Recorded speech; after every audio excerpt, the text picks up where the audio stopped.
immortal words of Judy Brown. Happiness is a choice. We're happy you're spending some time with us on an Off the Rails Thursday. Come on, Zay. You ready?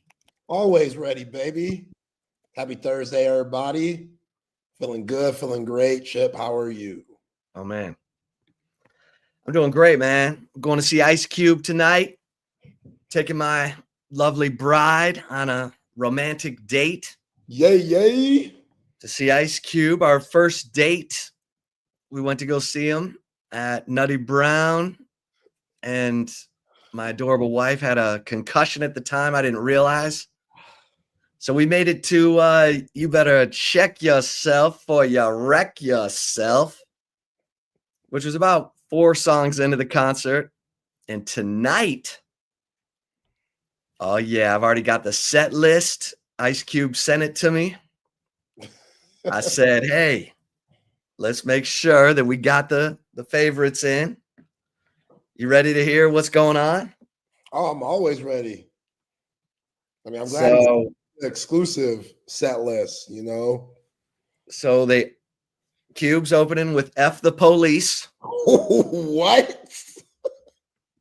Dope Man, Boys in the Hood, Gangsta, Straight Outta Compton. So the NWA stuff. The NWA era. Then 4 songs into the 90s set. No Vaseline. Come on. No Vaseline.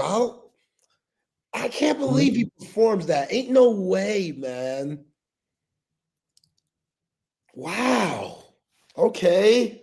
I mean, I guess Eazy-E's just rolling over in his grave every time he goes off on that song. I mean, he's singing, he's singing Boys in the Hood, which is Eazy-E's, song. And so he's giving him love and he's giving him some. See, that's the thing, man. You say Eazy-E's song. That's why No Vaseline was created in the first place. I know. Cube used to write all of Eazy's lyrics. Eazy just had that incredible voice that was so Compton at the time. No one's ever heard it before, but nobody knew who was really putting the pen to the pad. And Jerry Heller, the manager of Ruthless Records, all that money was just going to Eazy and not spread out to MC Ren or Dr. Dre or DJ Yellow or Cube. And Ice Cube was the first one to realize we're getting hosed here. What's going on? And then that classic scene in the movie Straight Outta Compton where Cube's son, O'Shea Jackson Jr., where Jerry Heller and Eazy-E, they're having that fine 5-star dining, and the rest of the guys are coming out from Fatburger or something. And Cube stops and sees Jerry and Eazy, and they're like, man, must be nice, huh? See, we're over here eating burgers and you guys flaming young. What's going on? And he takes a hit of their champagne. Just helps himself. And it was like, must be nice. Well, someday, right? And yeah, Cube wasn't having it. Lethal Interjection started, and Cube started hanging out with Flavor Flav and Public Enemy, and got a certain New York sound with his West Coast slang that no one's heard before. They're like, man, this Ice Cube guy solo, this guy might be special. And everything else is history, Chip. Yeah. Else is history. Stories in hip hop. I mean, crazy. That was in that script. Unbelievable time in the rap game. Yeah, man. That's a great time. Who banging? I love Cube, man. I don't think Cube gets enough credit for what he's done in hip hop because I think it gets watered down from Hollywood. Right. Are we there yet? Yeah. It gets watered down because are we there yet? Are we there yet? You know what I'm saying? I mean, Friday is legend. Classic. But even then, he's like the funny guy. Right. And like when you think of Friday, you think of Chris Tucker and Pops, John Witherspoon, and obviously Cube's a huge part of the movie, and he has some funny lines and stuff. But yeah, it's everything else that goes on in Friday. Debo. Yeah, Debo. Yeah, That's my bike. that's my bike, punk. You Oh, want here some you go. You want some too, old man? Yo, I love that you love Friday, man. You're always invited to the cookout just by loving Friday. It's epic. That's a classic right there. Even my grandpa-in-law, my wife's side, she got that Caucasian skin. He loves Friday. I'd be like, man, Grandpa Dick, you like Friday? He'd be like, yes, hey, they be on the porch. Look at the herb. Look at the herb. I'm like, hell yeah. That's just how it yeah. was back in those days, man. I'm excited, man. I'm excited. So that's your favorite songs, though, Vaseline, right? Oh, yeah. God, that's petty. I respect it. I respect it. But that's like my hype song, before a tennis match. Really? Yeah. What gets you going? It gets me in the right frame of mind. That's what gets the knee, blood flowing. Yeah. In the knee, it's the knee going. Yeah. By the way, I went and got a cortisone shot today. There we go. Trying to, after we had comments of people saying they saw me at Fair Park. I saw you too, man. You're not walking like that. What are they talking about? They're like, no way. They lying. I was feeling your pain for you. So, yeah, man. I'm trying to. PEDs, man. They said you love the game. That's right. Got to keep going. Got to keep going. Sure. They take me out. Let the paramedics sort them out. Yeah. I'll go. I'm down for that. Yeah. All right.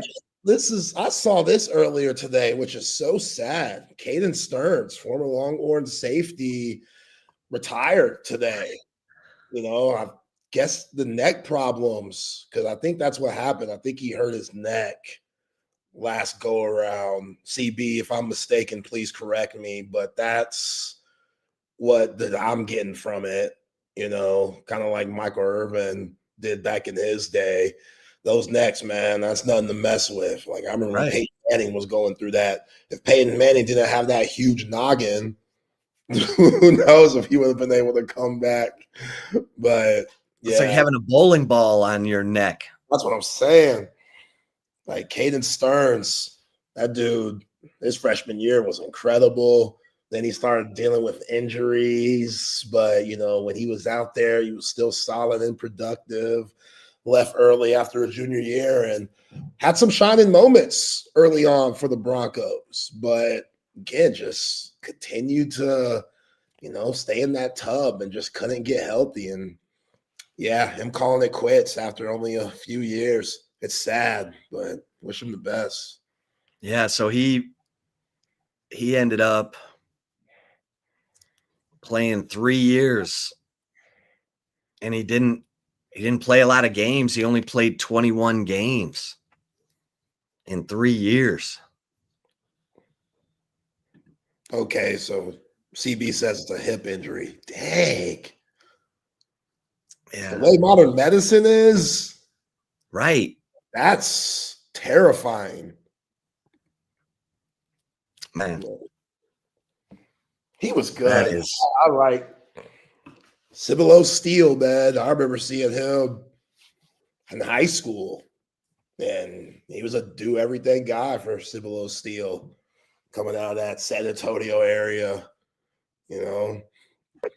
and just had a certain toughness that you loved early, and had a knack for the ball. That's one thing I remember about Caden Stearns. Like, he was always making big time interceptions, always around the ball, fumble recoveries. He just had really good ball awareness. And yeah, damn, you feel for the guy because he can't be more than 25, Chip? Yeah, let's see here. He is 25. Yeah. He's got a birthday coming up in November 2nd. Wow. Yeah, your prime is 25 to 31. Yeah, he wasn't able to get the second contract. Like, man, I hate that, man.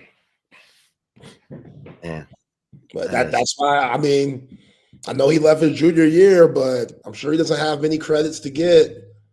You know, come back home to the ATX and do that beautiful networking that the University of Texas allows with their former athletes. And I don't think Caden Stearns burned any bridges while he was here, even though it wasn't the coaching staff, that he was with. But yeah, come back home, get that degree, bro, and start a new venture in life. But yeah, definitely got my prayers for Caden Stearns, man. Tough. Yeah. Well, I want to give another shout out to Trang and Ed and Wade, in case they didn't hear me earlier in the week. Some loyal listeners bumped into at the Texas OU game. Appreciate y'all. Tell your friends and enemies to tune in to Chip and Zay. Yeah. 2 to 4 right here. Texas Sports Unfiltered. Yeah, the ones that I was, when I was going through the state fair to get to the Texas Sports Unfiltered booth for the pregame show, folks were just hollering my name. I couldn't stop and chat. So you hollering my name, you're one of the few like, hey, what's up, y'all? I had to keep it moving just because, brother was a little tardy. That's why they had me in the sun. That's why you got that seat in the sun. That's why they had me in that seat, man. It was steam. I saw Matt Galatzan right under the shade. No, it's good for him. I could deal with a little sweat. My man Matt, them sun rays, they hit that skin of his. It could have been a long day for him. So I'm glad he got that shade. You know what I'm saying? I wasn't there for too long. And it was the fair. I was able to get up, give me some strawberry lemonade and stuff. So it worked out. But oh yeah. Yeah, if you hollered at me at the state fair, my apologies for not being able to stop and chit chat, Well, Texas has a new injury to deal with. New injury. The center, Cole Hudson. Heard he got rolled up in practice. What? Yeah, this is a new injury from the turf toe. This ain't even the toe? No, he got rolled up. I think it's an ankle, but same foot? Lower leg. I don't know. Still trying to confirm which leg it is, but he's going to be out. He's going to be out probably for this week and next week. So here comes Connor Robertson. Right when you think you kind of got your 5 guys, because Nick Brooks is going to stay at left guard. Wow. Now rotating at center. Connor Robertson. But Sarkisian said today, Connor Robertson has a good relationship with Arch Manning. And on we go. Next man up.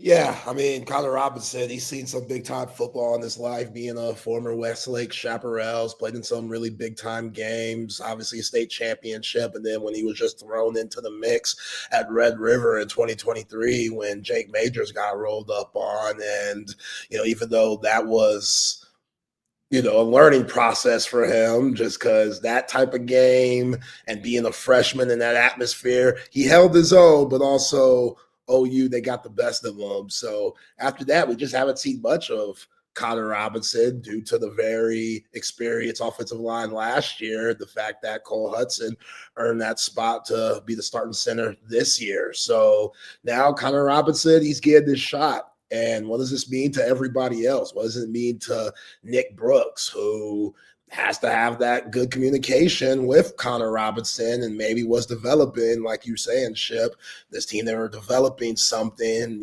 trying to build some type of chemistry, and now Cole Hudson goes out. So what does that mean for everybody else? For these 2 games, I don't think it's as worrisome as it could be, but also this team, I still don't know how consistent they're going to be. They still got a lot of improvement. And again, Cole Hudson wasn't great. So Cole Hudson, I know He was a veteran, a guy that's played a lot of snaps, not necessarily at the center spot, him interchanging with DJ Campbell last year and whatnot, but Cole Hudson was getting blown up a little bit. So what does that mean for Connor Robinson? And we know Arch has done a really good job of maneuvering in the pocket, but it's going to be interesting to see just Connor Robinson and the flow that he gets in. And hopefully this offensive line, they could keep building now that the center position's changed. Yeah. You got the right side of the line had their best games as Longhorns last game. You know, DJ Campbell, Brandon Baker. At center position and left side of the line was not good, but it was good enough. It was good enough for Texas to get the win. But look, it's got to get better. It's got to get better. I had a coach tell me last night, this team's only going to go as far as that offensive line will let them, will take them. Okay, well, that's not good because that offensive line has looked like a crash test dummy at times. And that's not working. Now, Quintravian Wisner, let's go, because CJ Baxter is not progressing the way they thought. So I know he was thinking, I'm practicing this week. I'm going to be ready for Kentucky. He's listed as doubtful. So, I mean, you got to get him right because it's a hamstring. You can't be messing around with that. So I know that's frustrating. It's been frustrating. He's gotten one season in, and then it's been pause. And he's such a good guy, such a good leader. You want to see him at his best and see what that looks like. You want to see him with that experience now and that edge that he's got from having to grind through rehab and, you know, for that scent of getting on the field and popping pads and making stuff happen. And we got a little glimpse against Ohio State. He caught 5 passes against Ohio State, and he's a weapon. We know he can ball. You just want to see it. Yeah. So with Jared Gibson moving on, this will be a game where Christian Clark and or James Simon will get some opportunity. I mean, they should. They should. Yeah. Sark talked about Michael Terry III today and the freshman being thrown in the backfield. We know he came in as the number 1 athlete in the nation out of high school, where he did everything for, you know, his high school team. So him being a wide receiver, and now that running back room is light, going in the running back room, which Sark also said he's been working that scout team for the last 3 weeks as a running back. So he's pretty familiar with just, you know, getting back and having the ball handed off to him, kind of like he did in high school. I don't expect him to play much. I know I've thrown out Ryan Niblett's name. Obviously, they're going to keep him doing whatever he's doing right now, which is being a big-time special teams threat. But going back to CJ Baxter a little bit, Chip, remember Steve Sarkisian said before the season he was going to be very cautious with Cedric Baxter Jr. And then all of a sudden, Cedric Baxter Jr. was kind of lighting it up in camp. And Sark's whole just outlook on the thing changed. And Sark was like, okay, he's proven that he deserves more opportunity. And Sark gave that to him. And now he's dealing with this hamstring injury, which, again, you can't blame Steve Sarkisian for that. But also, maybe Sark's probably second-guessing himself on, okay, maybe we should have went with that original approach with him and not get too excited, even though it's not a LCL, PCL, you know, re-aggravation situation. Maybe we should have eased them in a little bit more instead of just going in 100%. You know, I don't know if that would have been better or worse.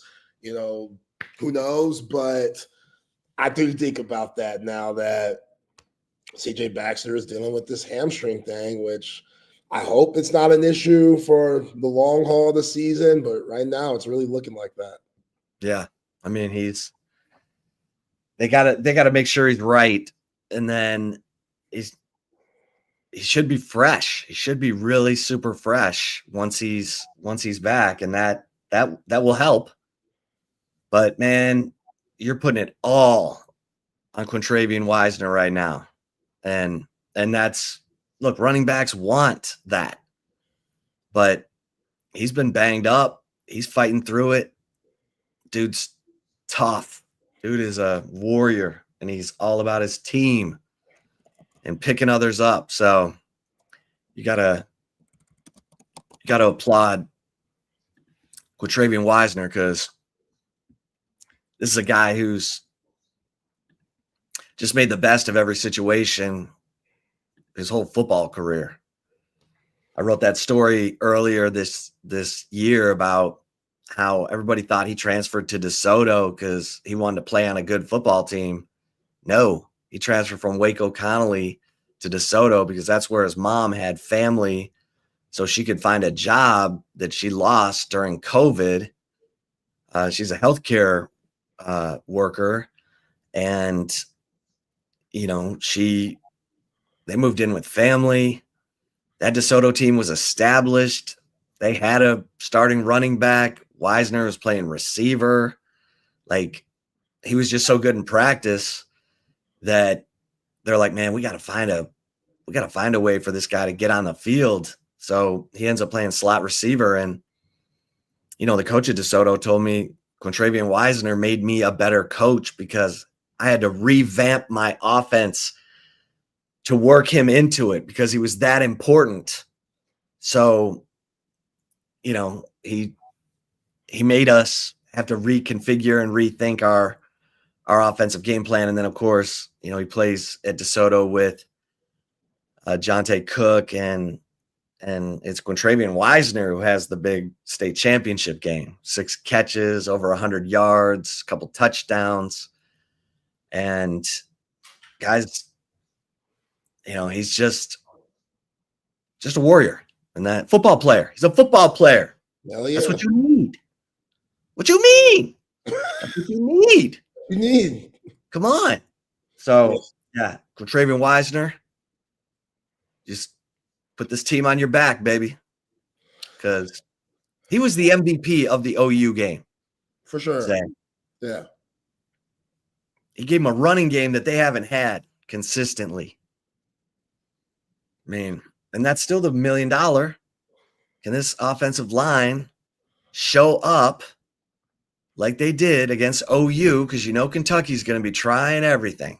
They're going to try slants. They're going to try twists. They're going to run games up front to see how Texas handles it. Are they locked in, or are they not? Because we've seen it when they're not. Suddenly a game where they're a double-digit favorite can turn into a nail biter. Yeah. Yeah, and I just hope Quintravian Wisner could stay healthy, because I don't think he could have many of those games, with just how his health's been. Can't be taking more rib shots. Yeah, David Stone. That's one of those you wake up in the cold sweat having nightmares about if you're Quintravian Wisner, because that big mama jamma, he was not playing on that hit.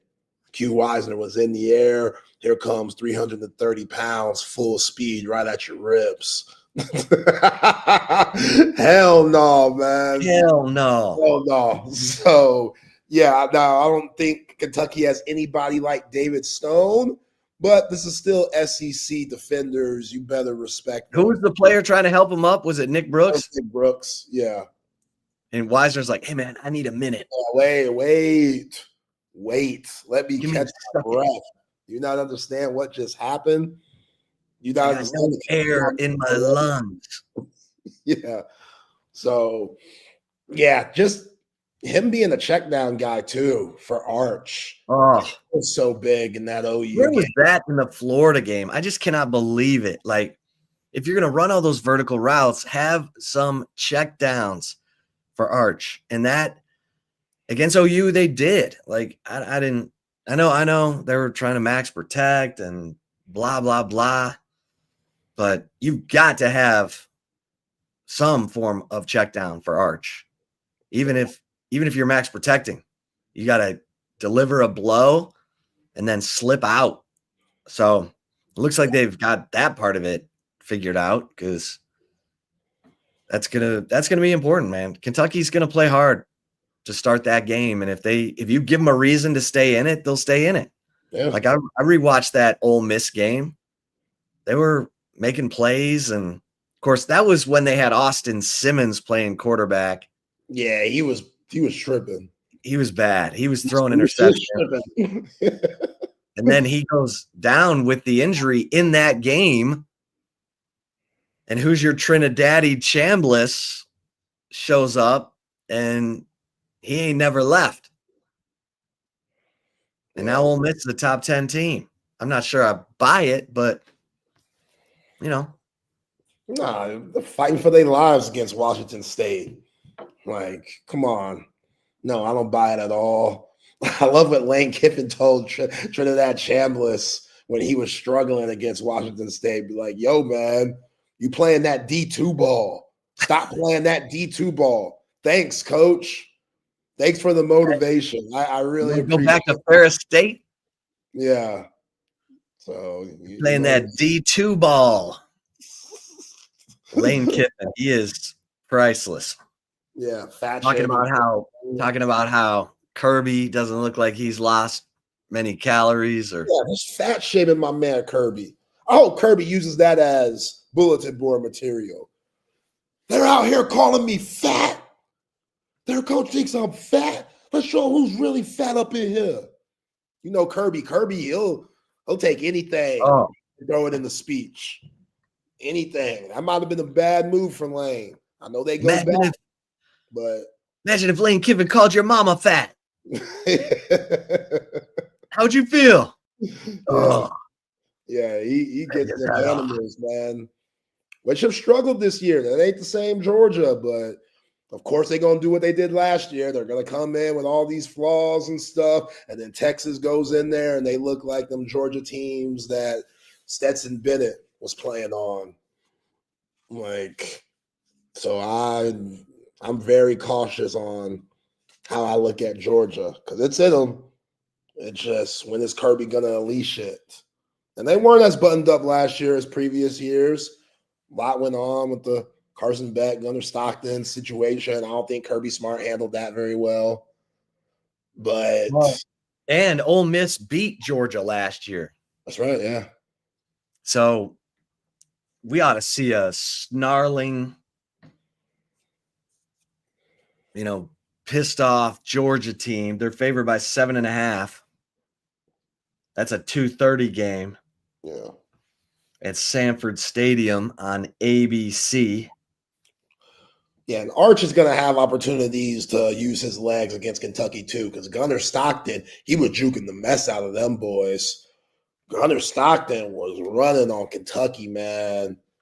Like, he was making things happen. He was shimmying and sliding and running up the middle of the field and stuff. So I know Sark is smart about Arch Manning running the ball, and I think this new and improved short passing game will help out Arch, where he's not going to have to run all the time because he's not holding on to the ball to see what else is down the field and allowing that offensive line to be vulnerable.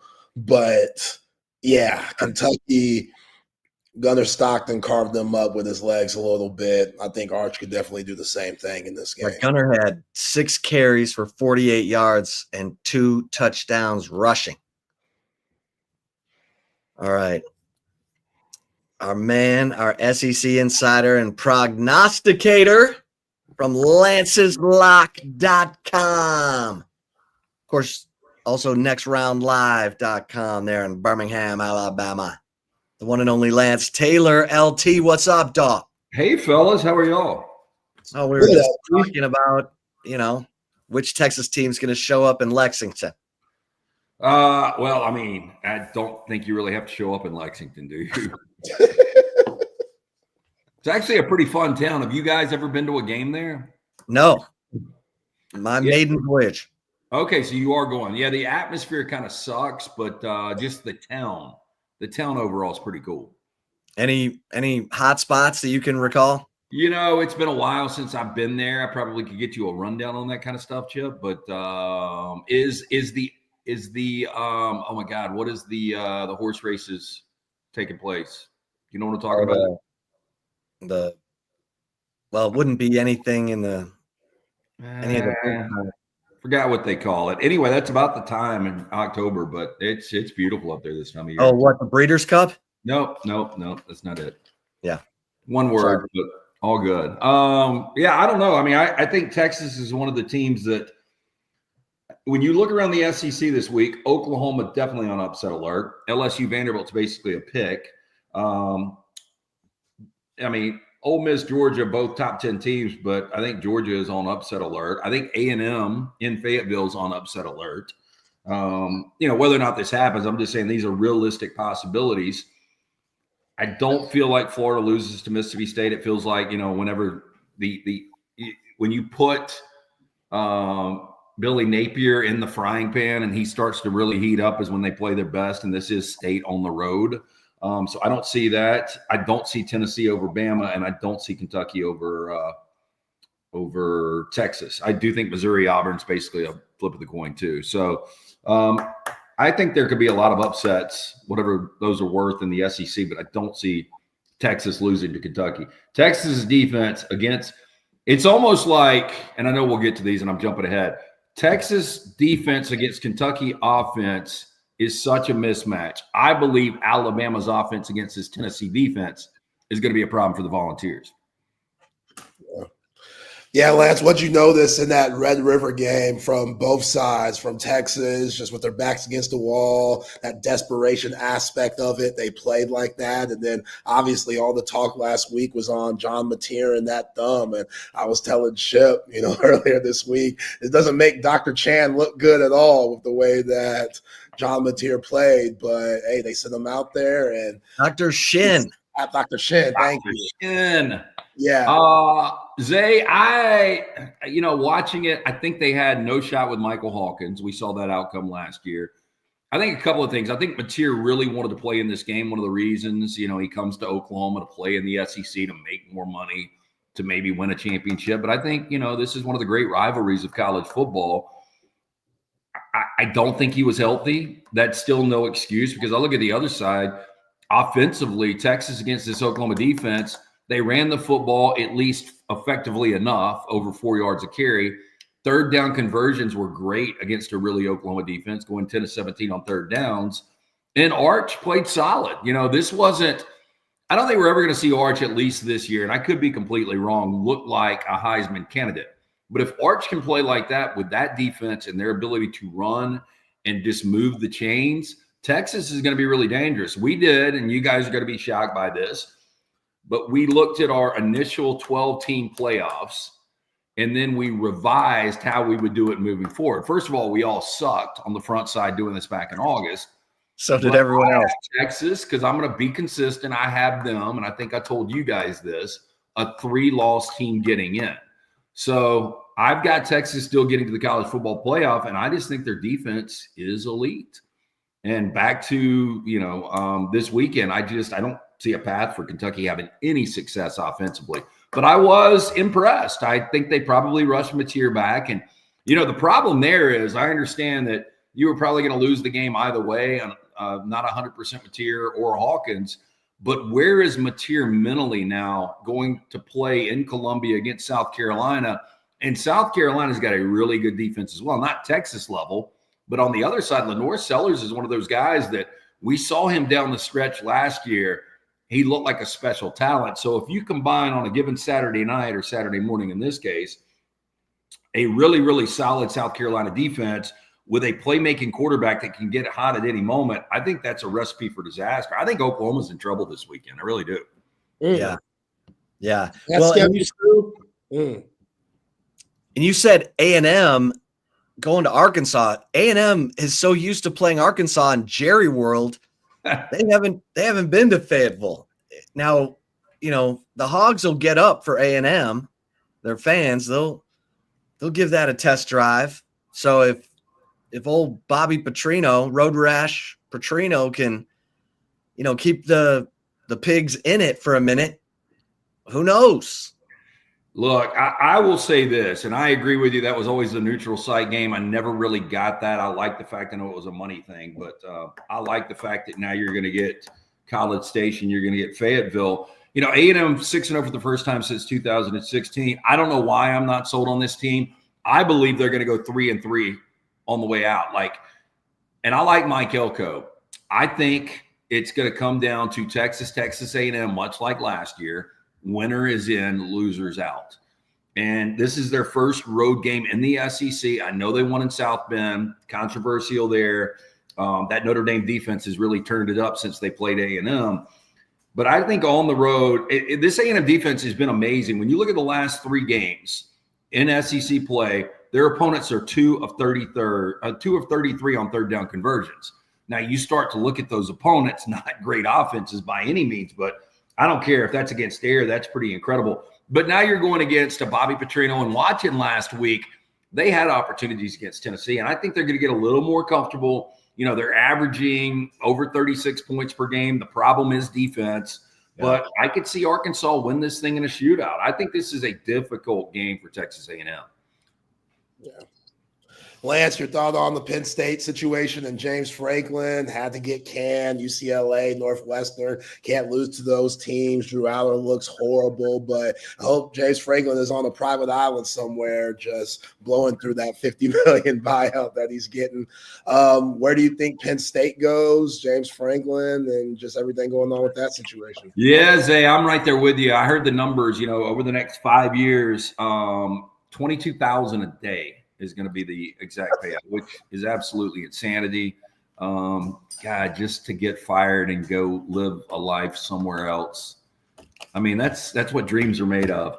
I've never been a James Franklin guy. I give him credit. He's going to win 9 or 10 games.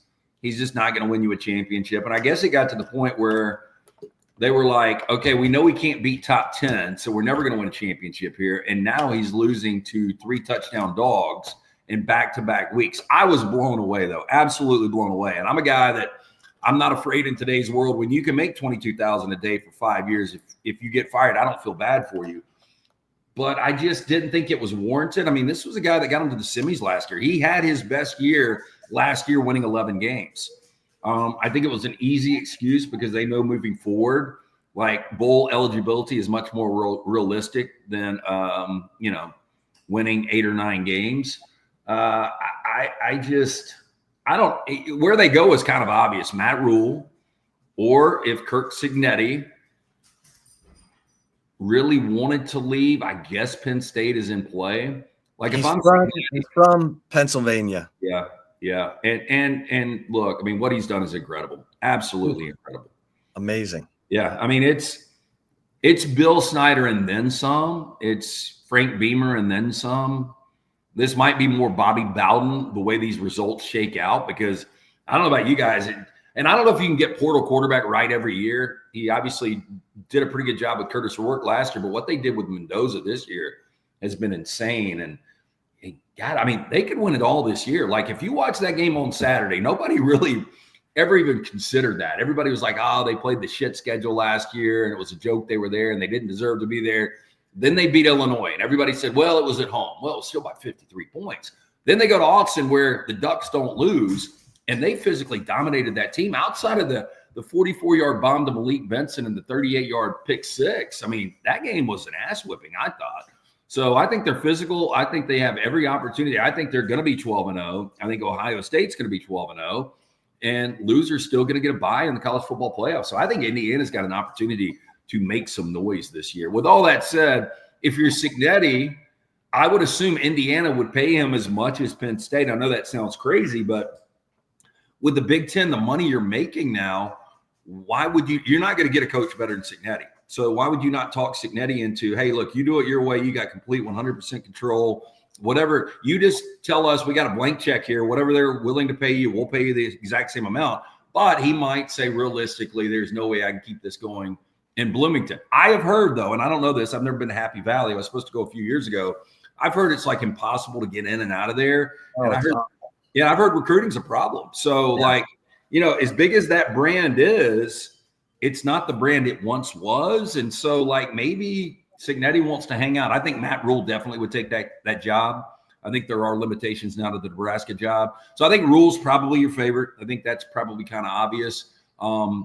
If I could take any of the guys, I would take Cignetti. I really would. He's weird. He's dry. I don't know. He's very, very cocky, which is fine, I guess, as long as you're winning. He's a strange cat, but man, damn, he can coach. Yeah.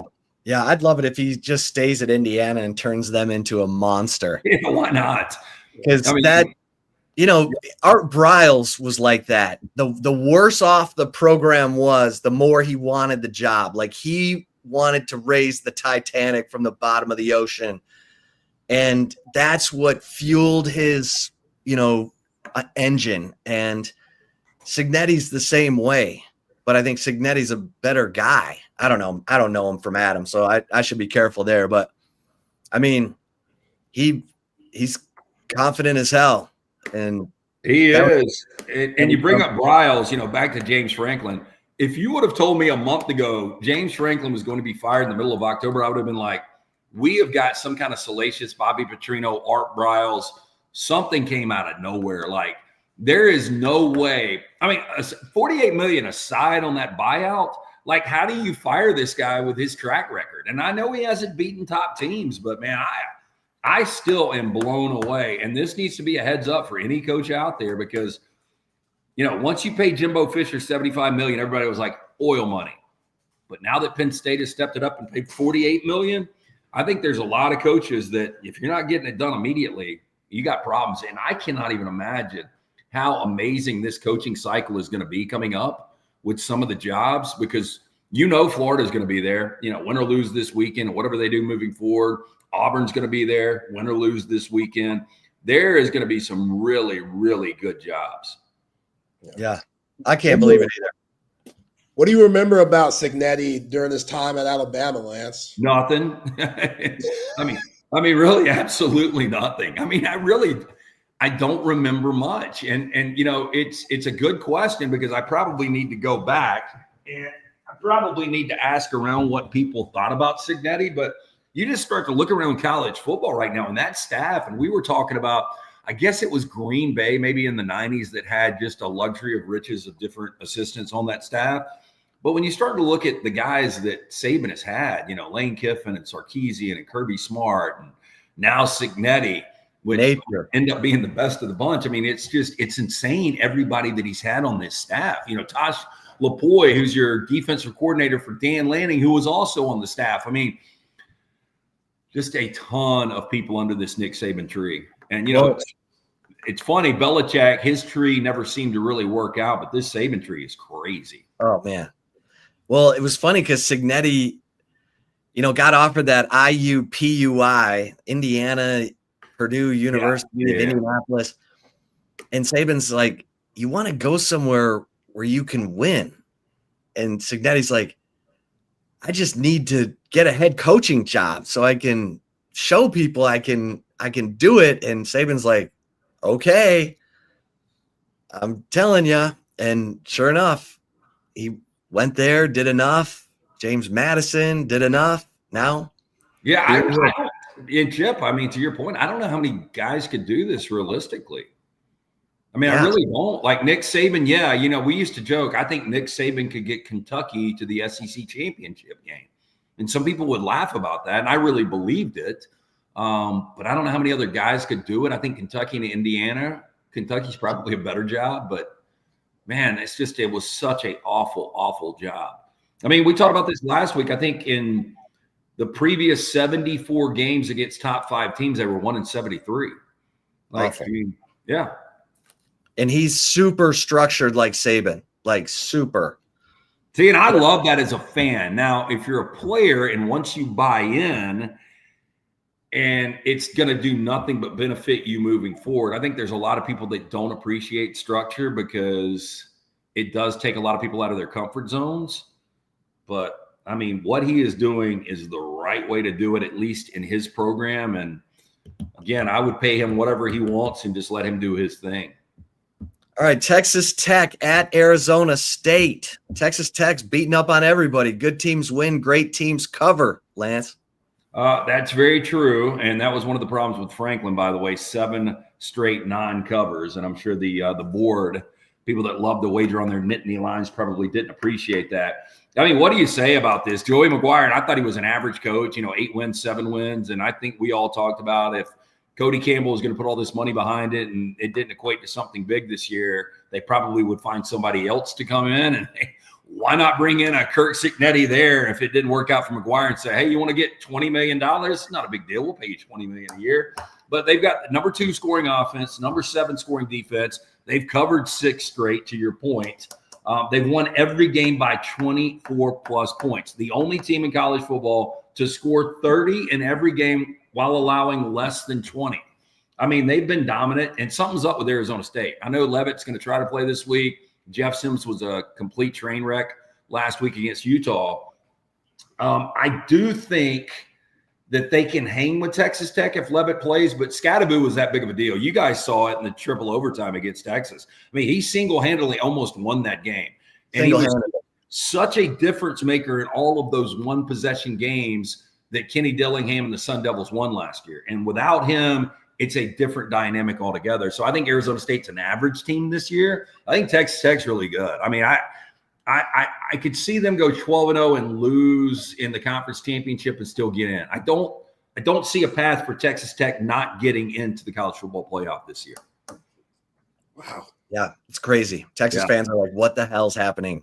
A&M is number 4 and Texas Tech is number 7. Yeah, I still think, though, Texas Tech gets in. I do think A&M or Texas will get in. Is that it from the state of Texas? Yeah.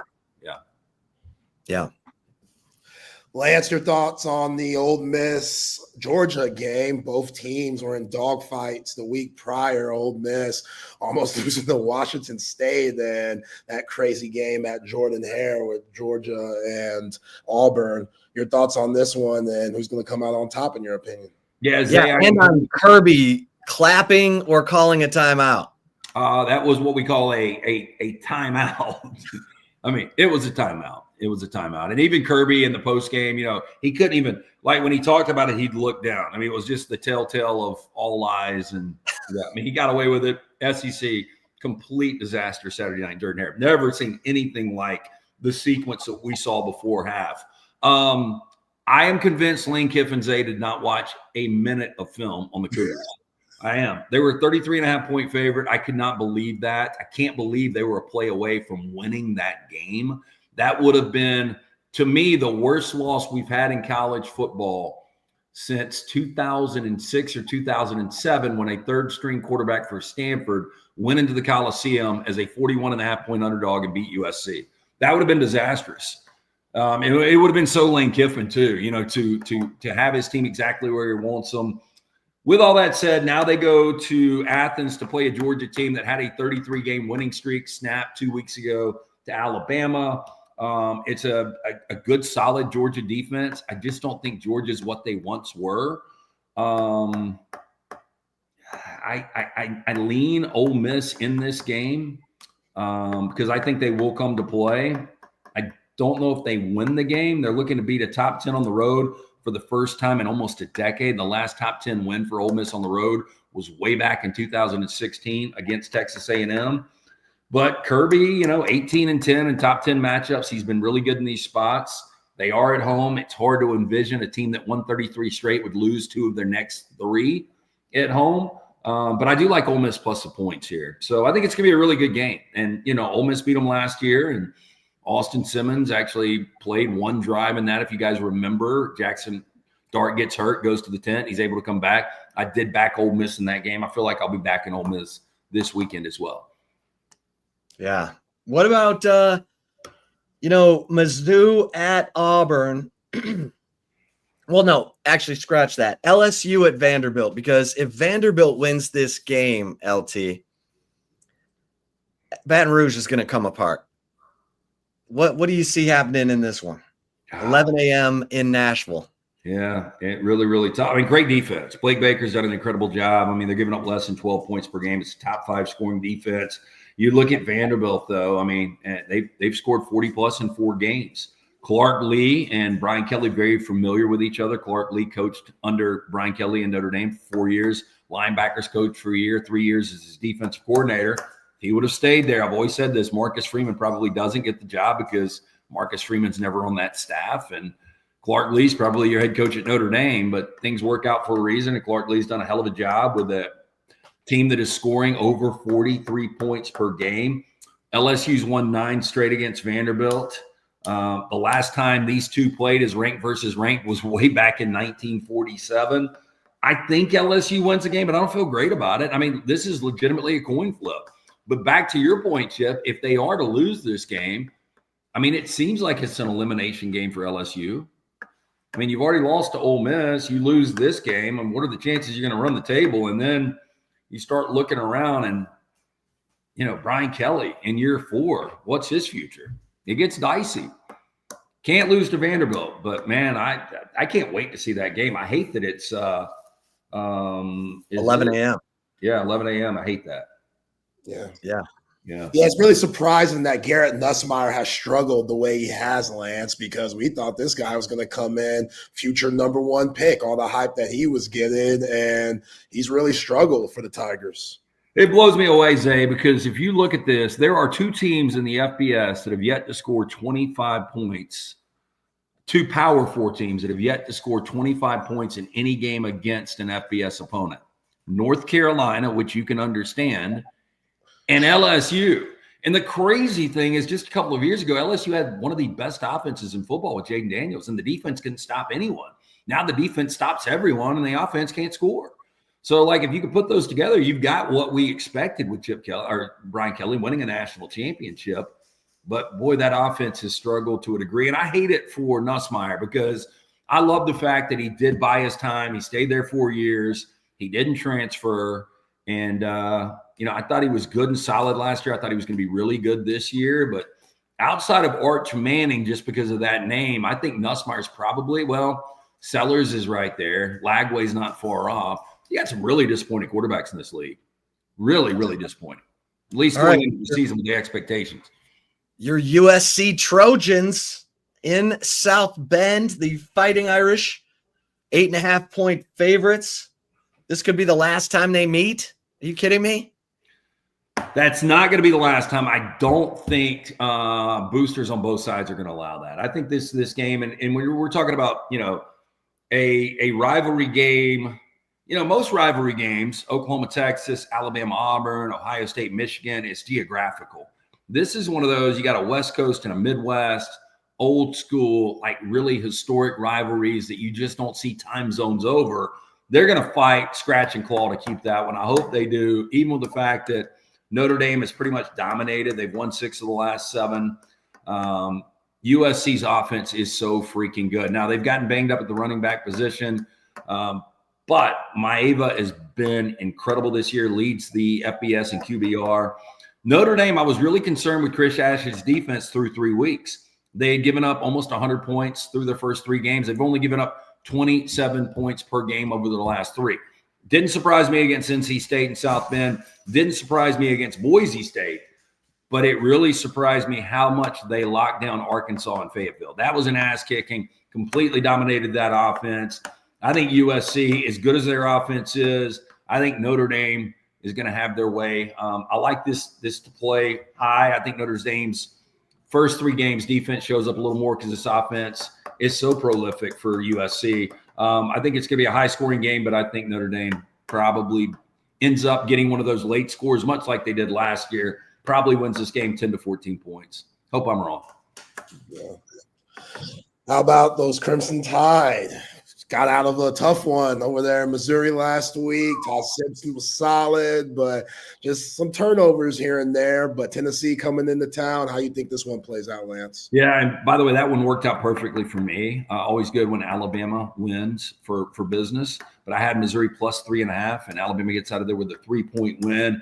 Tough place to play, and I think Missouri is legitimate, especially at home. We'll see how they do on the road now that They're heading out of the Show Me State. Tennessee, I just don't think matches up well. Josh Heupel is one of the best offensive coaches in football. You look at the balance; they're averaging 317 passing yards. They're averaging 210 rushing yards. They are the number one total offense out there, but their defense is garbage. The 16th total defense out of 16 in the SEC, 15th worst scoring defense in the SEC. They're 105th nationally in that category, giving up almost 30 points per game. And their pass defense is garbage. And now you're going against red hot Ty Simpson. You're going against Jeremy Bernard is one of the best receivers in college football. Ryan Williams has potential to be one of the best. Those guys were held for a combined 3 catches, 20 yards, no touchdowns last week in a win over Missouri. Those guys will blow up against this Tennessee secondary. DeBoer is 10-0 at home as Alabama's head coach. He's 18-3 versus ranked teams in his coaching career. This is a ranked team. This game's in Bryant-Denny. It's under the lights. Tennessee's 1-2-3. Nick Saban was 16-1 against Tennessee. Kalen DeBoer is 0-1, and I promise you he knows that, and he knows how big this rivalry is. They will go out. This will be one of those statement games. I think they'll struggle with some teams down the stretch. I think Alabama's going to win out, though. I really do. I think they're going to end up being 11-1. When we look back at Florida State, you're like, how in the hell did that happen? But I just think this is a bad matchup for Tennessee. I think Alabama wins this game going away. All right, so that's a cover. Yep. All right, my Lions against the Buccaneers on Monday Night Football. I'm worried the Lions secondary is falling apart again. Well, you should be. I was asked today, better team, Tampa Bay or Detroit. I think it's close to a push. I lean Detroit's a better roster. Tampa's not healthy, but it hadn't mattered. No Mike Evans, no Chris Godwin. Abuka was your rookie of the year up until Jackson Dart started pulling his stuff the last couple of weeks. Bucky Irving's been down, but Baker Mayfield goes out there and just makes play after play after play. That'll be a hell of a game. I think Detroit's a better team, though. And I think, coming off the loss to Kansas City, Tampa Bay is winning all of these tight one-possession games. It's got to go the other way at some point. So I think I like Detroit right here. Okay. All right. Tell everyone what's going on at lanceslock.com. Yes, we have a college football game up. We hit our college football play last night. We had the over in the Delaware-Jacksonville State game. We do have a play tonight in the Tulsa, East Carolina game. Jump on, win with us. Free play every single day. We've also got Major League Baseball action. We've been really good there. We've been killing it. Another great weekend last weekend. The NFL, we are now 21-8 on the season. I think that's right. Woo! Just playing it. So jump on board, win with us at lanceslock.com. Free play every single day. You get the entire month for $100. There we go. Love it. Appreciate you, dog. Let's do it again next week. Yep. Enjoy Lexington. If you need those places, let me know. I'll reach out. I'll fill it out. Be safe. Appreciate you. You guys have a great week. There he is. Lance Taylor, lanceslock.com. for the picks. And we go from one awesome guest to another. We bring in the executive director of the Panini Senior Bowl, the one and only Drew Fabianich, DFabeSB on the social media platforms. Drew, how are you doing? Chip, how you doing, man? Zay, what's up? What's up, Drew? Now, Drew, could you believe I got all kinds of questions for you this week, but Roll on, dude. Let's go. the Penn State, their decision to let go of James Franklin took him to the precipice of a national championship game last year, and he's fired midseason the next year. The guy's done pretty much, stacked up double-digit wins season after season. $48 million buyout?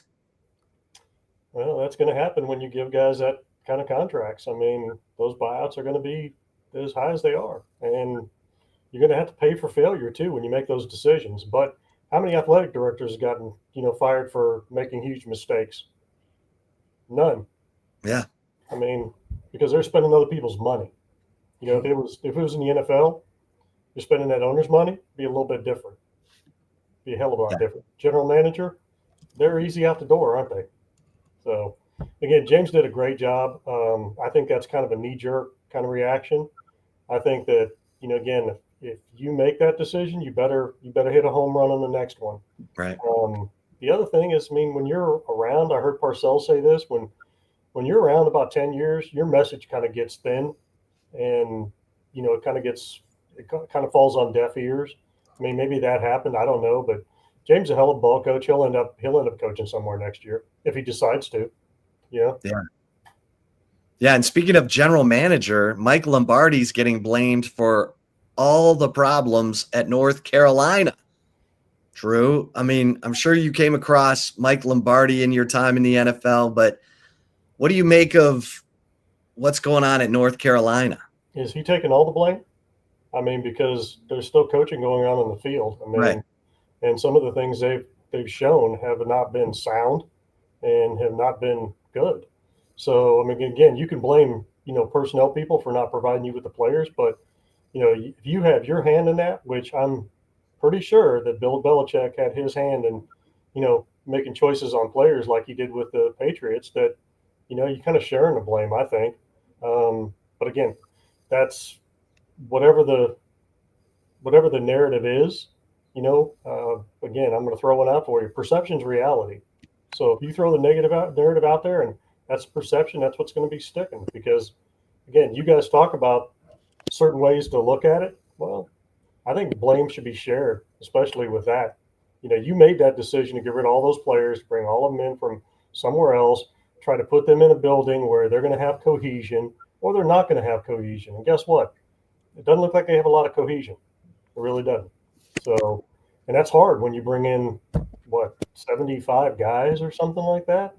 I mean, that's hard. I mean, heck, you lose 7 guys in the NFL, and say 2 of them were cornerstone pieces that were character guys, that were the right kind of guys. You may never replace guys like that. Can you imagine 75 of them? I mean, you're gonna. What's your percentage? What's your hit rate on that one? Because in the draft it's about 60%, right? And that's when you draft them. So just think if you're throwing darts out there with these guys in the portal and you're desperate and you got to fill needs. I mean, it's not easy. So again, putting blame on one person, I think that's scapegoating. Yes, absolutely. Now, again, did they make the right choices? Obviously not. But, again, did everybody make the right choices? No, they don't. Everybody misses. And the guy that says that, hey, I never missed on a guy, he's lying. I missed on guys left and right. I did. I mean, admit it. Be self-aware. Don't repeat mistakes. That's what I learned from Johnny Majors in coaching. I mean, if you get taught a lesson, learn from it, and then don't let it happen again. So it's that simple. Sorry, that was a little long-winded. I apologize. That's what we want from you, Drew. That's why you're on. Let me ask you this: as of right now, who could you see being the number 1 pick in this upcoming draft? I think it depends on who's actually at the top, and normally it's going to be a quarterback if it's a team in need. If it's not, sometimes they trade up and reach for somebody.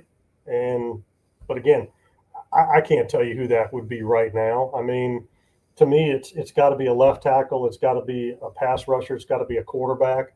It's got to be a difference maker receiver.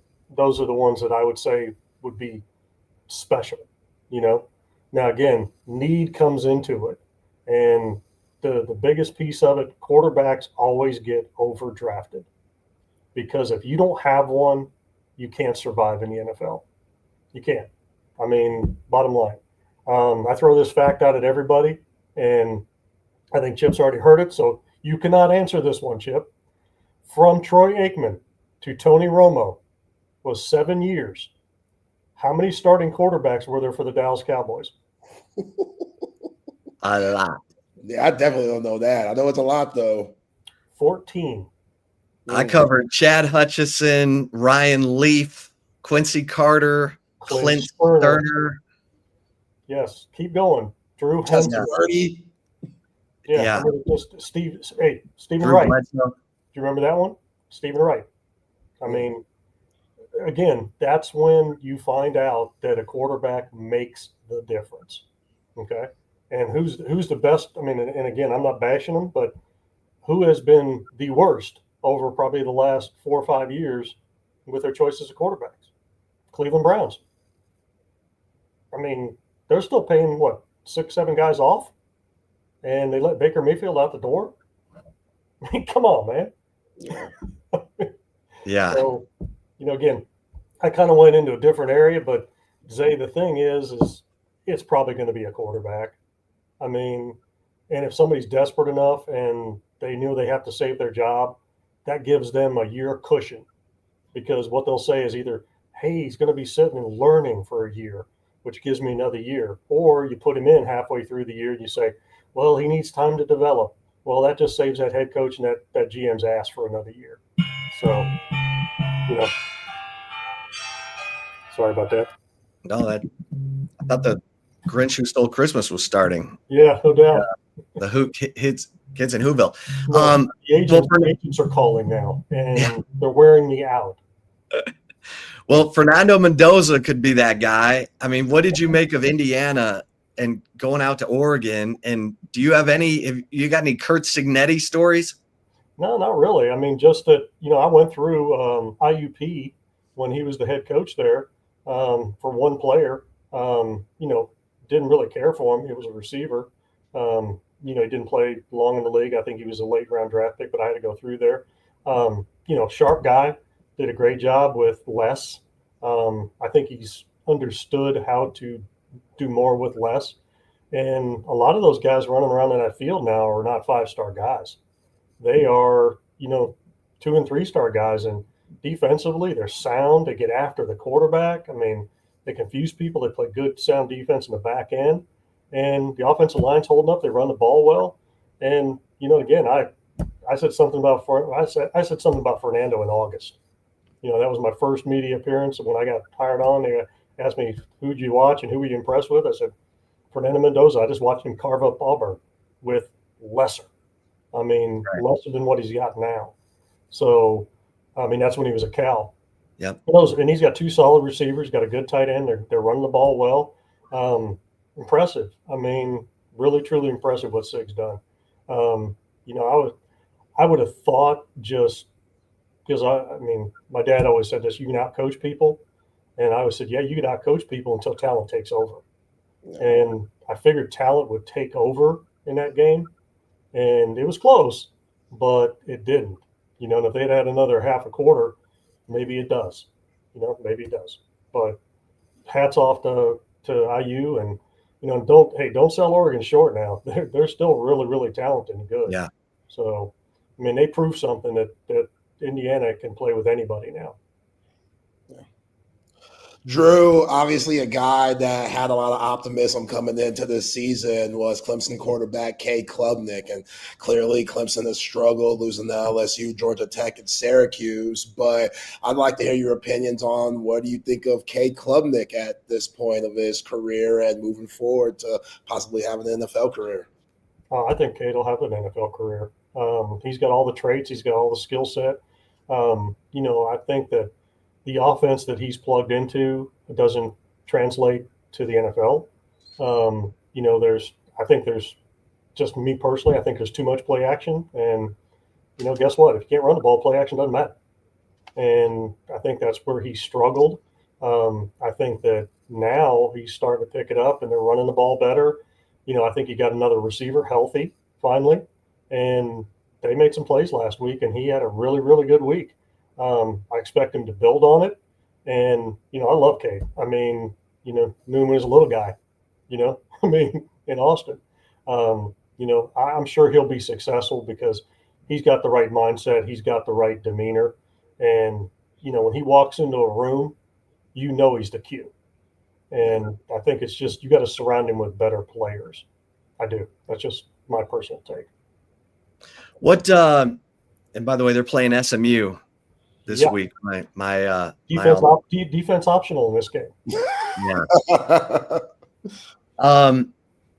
Okay. Well, what did you think of the Red River shootout? Do you remember what I said last week? Who was the most desperate? Yeah, Texas. Yeah, and they played really really fast on defense. I don't know if he restricted what he was doing. I don't know if he maybe cut back a little bit, but they played fast on defense and they affected the quarterback. They did. And he had somebody in his face all the time. They ran the ball better too, didn't they? Yeah. I mean, I knew they had established a run to help Arch out. Arch made some plays. I think certain parts of the game you can see where it may have slowed down a little bit for him, but not quite yet. I still think he's growing. Two pretty damn good defenses. Special teams was kind of the separator, and again, Arch made some plays and Mateer struggled, and I think the thumb was an issue. I do, and I know it was him saying I want to play. I know it was, and he probably shouldn't have. Yeah. This weekend's slate, Drew, what are you paying attention to? What jumps out at you? I know it's a good week in college football. What stands out for you? One that's kind of in your neck of the woods that I think is going to be a great game. I think Baylor TCU is going to be really good. I think Robertson versus Hoover. I mean, neither one of them are, playing great defense, and really good defensive coaches involved, but both the offenses are clicking, now. And I think that's going to be a shootout. I think that's going to be one of the old Big 12, high scoring business on that one. I want to see how Georgia's going to handle Ole Miss. I think you're going to see Alabama is real this weekend. I think that Tennessee's a very solid team on offense. I think they struggle in the secondary. I think that's where they're going to struggle a little bit. And then the one I'm going to be spending a bunch of time watching is Notre Dame at SC. SC at Notre Dame.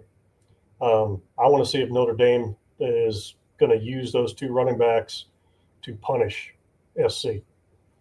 Because, again, SC hasn't played great defense, but they're getting better every week. And their front four, they rotate about 6 guys. They made some changes at linebacker. They looked really good last weekend. So, just like I said, I'm kind of interested to see that. If I were the offensive coordinator, those two running backs, they'd be running until their feet fell off. They're special. They're what a 1-2 punch those two are. The quarterback, for being a redshirt freshman, he is playing really, really well.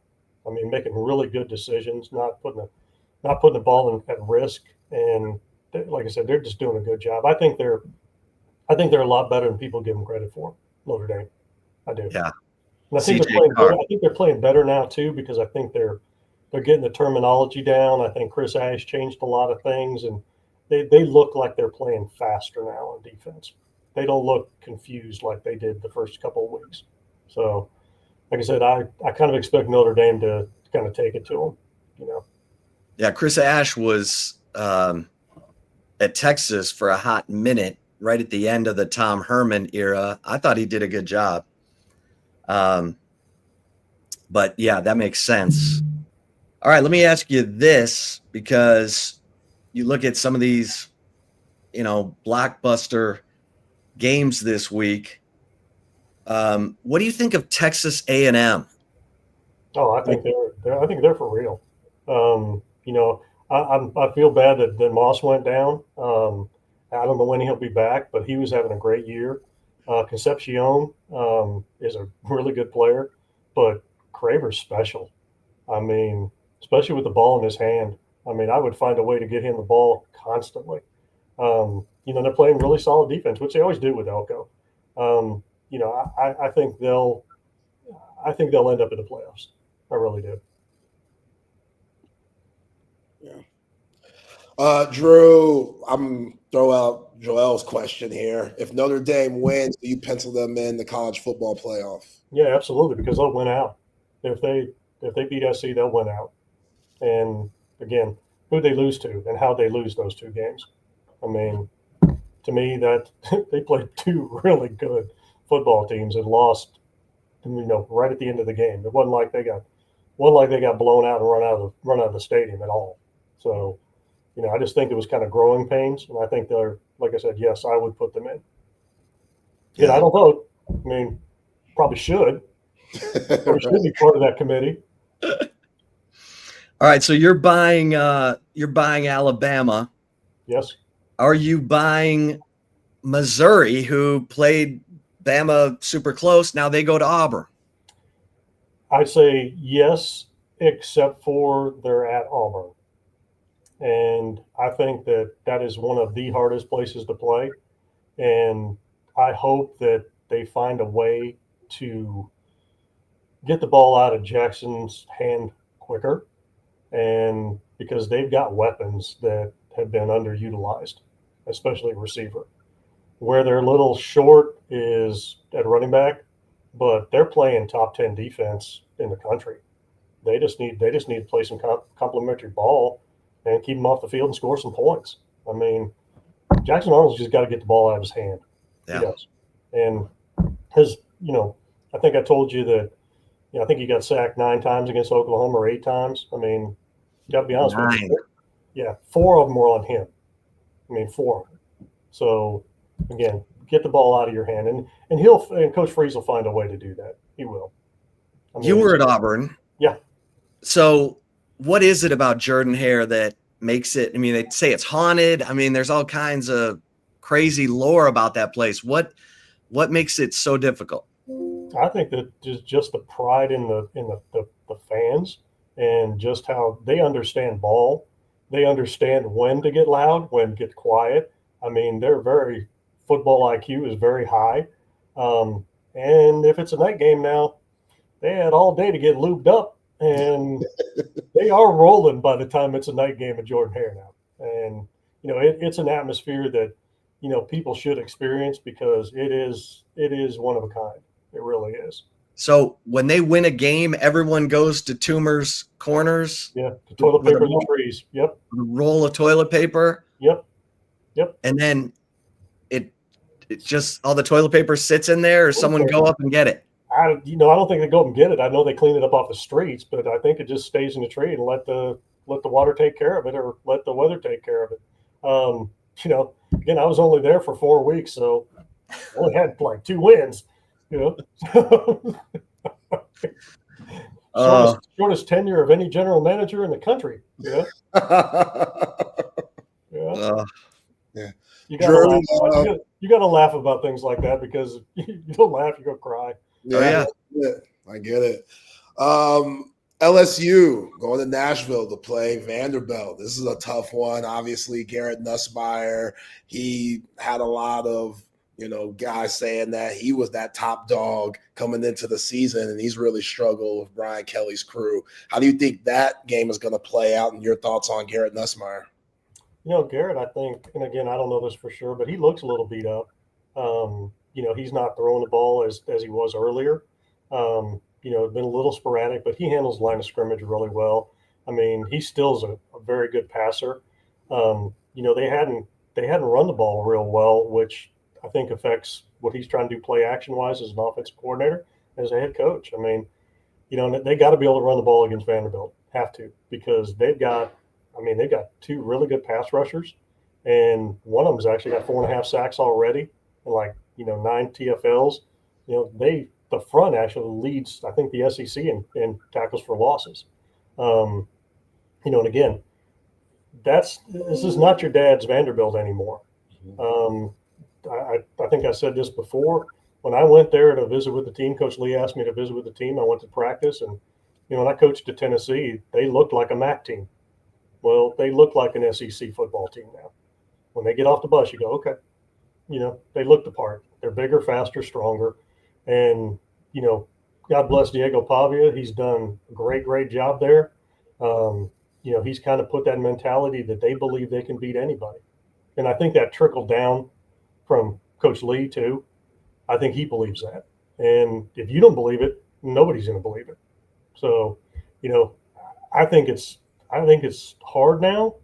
I mean, they're favored, I think, for the first time in like 42 years or something like that. Yeah. Again, they're favored by 2.5.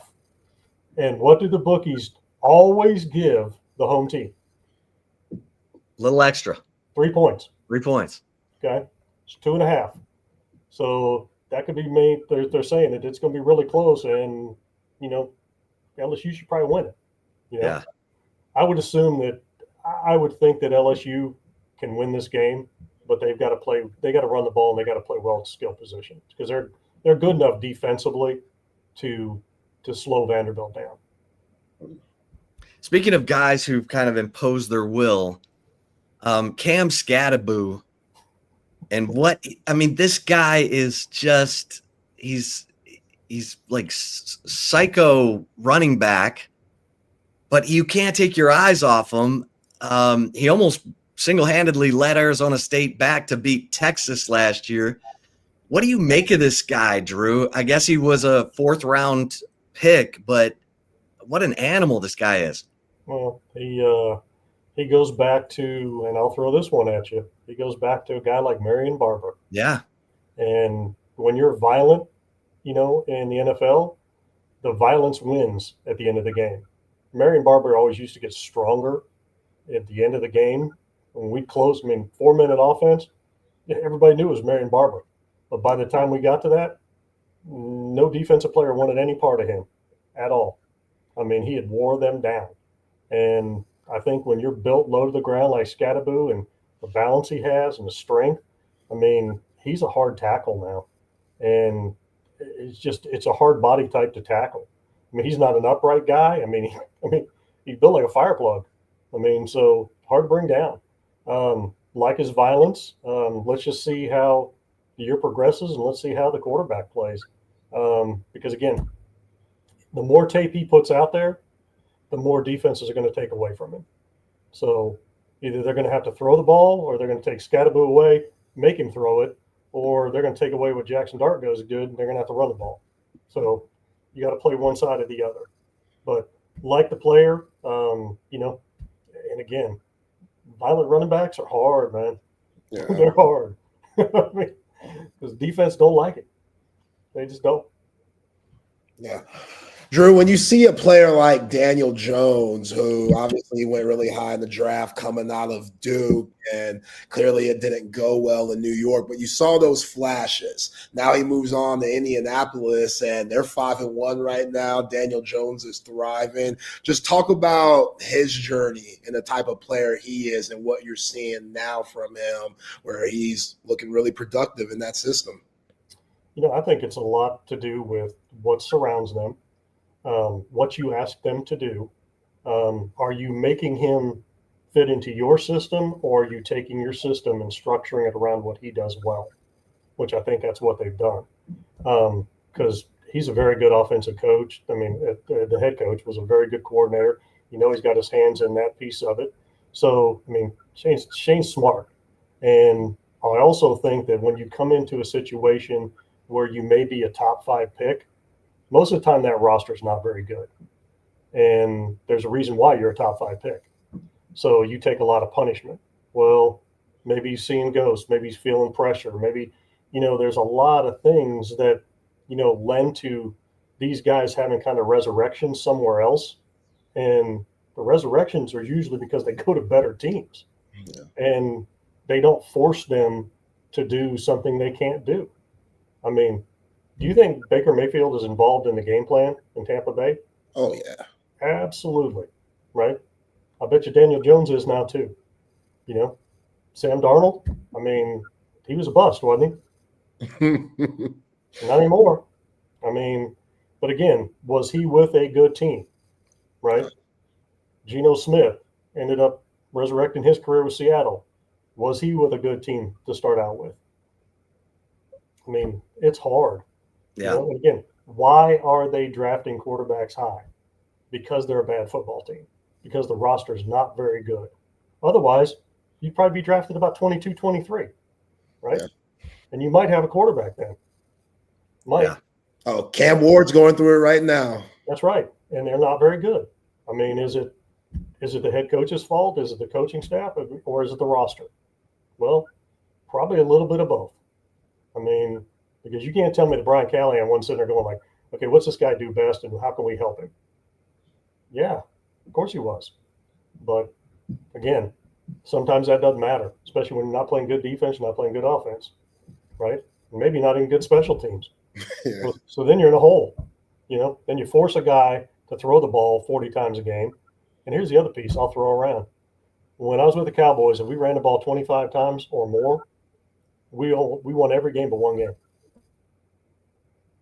Because it shows you're committed to the run. It shows you're shortening the game.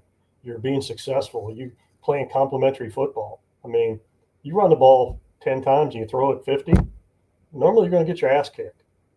I mean, it's just the way it is. Yeah. At least in the NFL.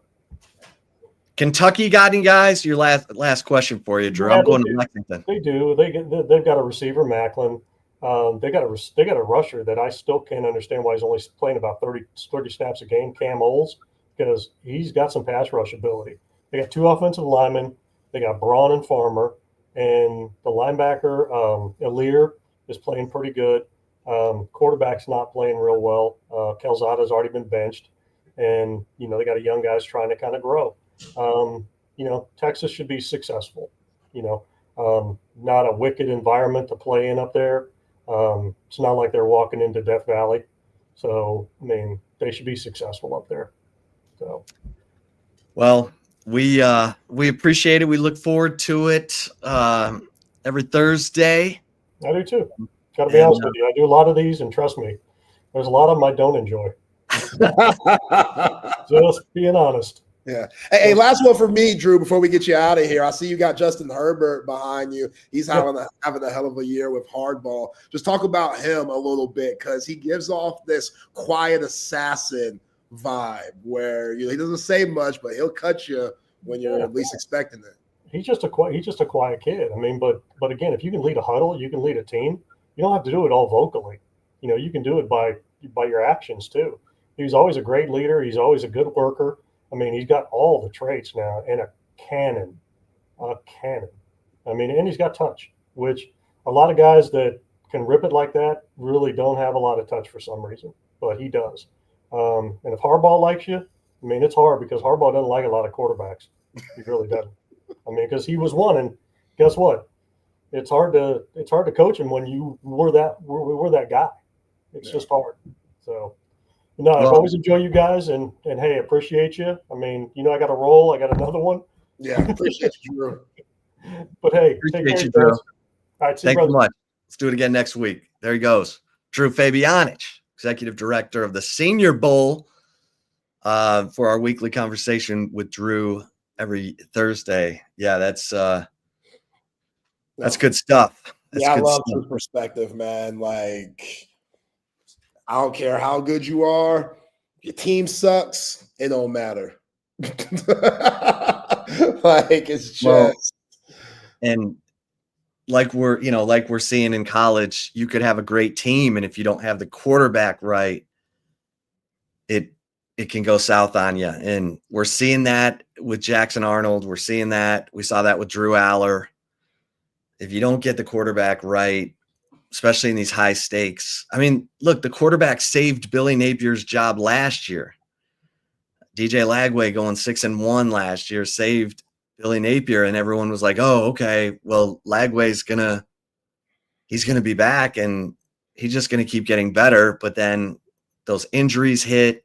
Like, I know people are down on Billy Napier. I think he's a really good coach. I think his players love him. I think he coaches physical brand of football. We saw that against Texas. Like, when that team's right, they're pretty nasty, Jaden Baugh. But man, when the fans check out, athletic directors get frightened, because the big money guys start to check out. And if the big money guys stop writing checks, then everybody's out. So it's a wild year. It's turning into a super wild year in terms of the coaching carousel. And it's going to be bonkers. And I'm not sure, he talked about the 10 years, and I'll come back. I'll do this in the chip shot. Let's get a couple mentions here. And we'll get into the commentary. Guys, if you're snoring, and some of you have heard me say this before, but really it is more than just annoying to the person sleeping next to you. It could be the sign of a serious health issue called sleep apnea, which is a lack of oxygen while you're sleeping. Like it's, oh, dad, he snores. Ha, ha, ha. Well, yeah, if you're snoring and you're waking up tired every day and you're just not feeling right, you could have a high level of sleep apnea. Here's the great thing. Because of our partnership with Texas Sports Unfiltered and the Sleep Cycle Center here in Austin, locations in Lakeway and the Arboretum, you go to sleepcyclecenters.com, tell them Texas Sports Unfiltered sent you. They're going to take $100 off your sleep study. And it's Dr. Chad Denman, who has dedicated his life to treating sleep apnea because it killed his own father at the age of 60. So guys, take that as a wake-up call. Take advantage of this great partnership that we have and go to sleepcyclecenters.com and tell them Texas Sports Unfiltered sent you. They're going to take $100 off your sleep study, and they've got the best technology to detect the level of sleep apnea and the best treatment options. So take advantage of this, guys. Do it for you and do it for the person sleeping next to you. And hey, AV consultations when you're ready for the big screen of your dreams. There's only one place to go in Austin, Texas. That is to Audio Visual Consultations. Our man, Tom McKay. Tom's been doing it for 37 years, providing the audio and visual that you need in your home. The big screen, the surround sound, the full-blown media room. Tom's got you covered. He also can do surveillance and electronic shades, new lighting. You got the holidays coming up. It's worth thinking about what better gift than the big screen of your dreams. He's going to bring you the best price on big screens. So you don't need to go, lugging 80-inch TVs around town, punching holes in your drywall. Just call 255-8678. That's 255-8678. Of course, area code 512. avconsultations.com. And, my spot to hang out with the homies, enjoy a great meal, great service, great drinks. Cover 3 Anderson, Cover 3 Round Rock. It's Thursday night. We got Thursday night football. We got baseball going on. If you aren't, going to Lexington, make your reservations now to watch Texas and Kentucky at Cover 3 Anderson, Cover 3 Round Rock. You will not be disappointed. If you've never been, oh my goodness. The Chop House Burger, Texas Monthly calls one of the best burgers in the state of Texas. The brick chicken and mac and cheese, the Sean Adams prime rib sandwich. RIP, our man Sean Adams. He loved the prime rib at Cover 3. Those Parmesan fries. Sean was the mayor of Cover 3 Anderson and Cover 3 Round Rock. So enjoy it, everybody. Don't forget about brunch on the weekends. Awesome breakfast quesadilla, the do-it-yourself Bloody Mary bar. Great brunch at Cover 3. All right, Zay. We were just talking to Drew Fabianich, the executive director of the Senior Bowl, and he was talking about how, after 10 years, the message can get a little stale for a college head coach. And now that's Indiana, who just gave Kurt Signetti a 8-year extension for $11.6 million. Per? I don't know about that. It doesn't say that. $11.6 million per year, I would imagine, right? That'd be crazy. That is crazy. Well, and Lou Holtz used to say, every time you lose a game you're not supposed to lose, you lose like 1% of your fan base. And then when it starts to happen more often than not, like we saw with James Franklin, that number can jump exponentially. And we saw that this year. But here's the thing. I think that time clock is way shortened. I think everybody's nerves are on high. I think they're frayed. I think nerves are getting just mashed in college football today because there's just so many moving parts to the job. And, Steve Sarkisian talked about it with Jarrett Gibson and Will Stone feeling the need to preserve their red shirt and transfer. And so there they are midseason, probably not wanting to leave their team, but wanting to move on because they feel like they're talented enough to be featured somewhere else. Well, this job is hard. It's harder than it's ever been. It used to be that kids had to sit out when they transferred. The coaches, the schools had all the power. The NCAA, after years of doing everything they could to avoid providing any kind of compensation for student athletes, even when federal judge Claudia Wilkin told them to pay them $5,000 a year for their name, image, and likeness and be done with it. They didn't do it. And so the legislatures got involved, lawmakers. And so when NIL ultimately came to college athletics, the NCAA didn't even have the model for it. Everybody was just creating their own model. Laws were getting passed to, like in the state of Missouri, laws were getting passed to help kids who are from Missouri get more NIL by going to Missouri. And it's wild. It's crazy. It's hard. It's hard to navigate the waters. You've got, big money boosters at certain schools, and Texas is one of them. So Texas should never be complaining, but the job is hard. And you just wonder, with all these firings that are going to happen, who are you going to hire? I mean, who's out there? I have a few guys who I think are capable. I think Jeff Traylor's one of them. And I think he's been beaten down by the process. He had great years when he first got to UTSA, and then programs just came and took all of his best players. And so he's had to deal with that. He would love to be at a school where he's got the money and he can go pick off UTSA's players.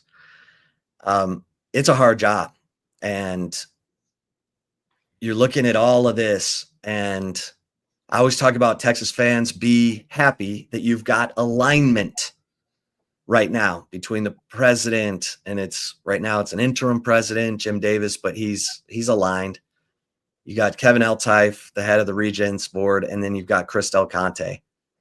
Those guys are making it happen, getting Steve Sarkisian what he needs.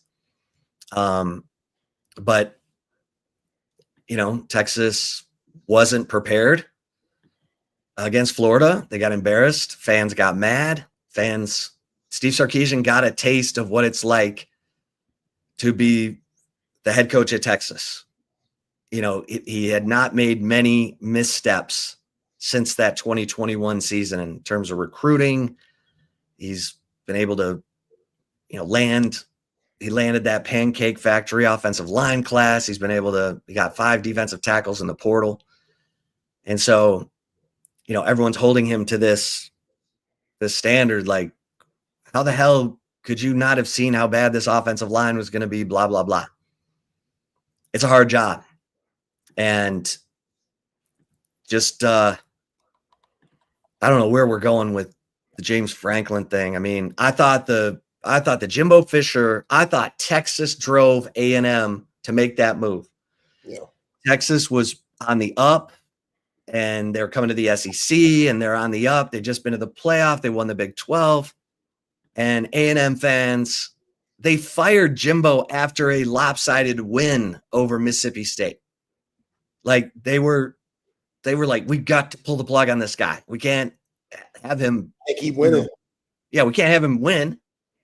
We got to get rid of him now. It's kind of like what LSU did to Les Miles. The first chance they got, to fire him, they fired him.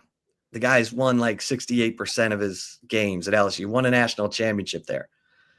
So it's a hard job. And the way these coaches are getting fired, it's like there's a long line of guys who are capable.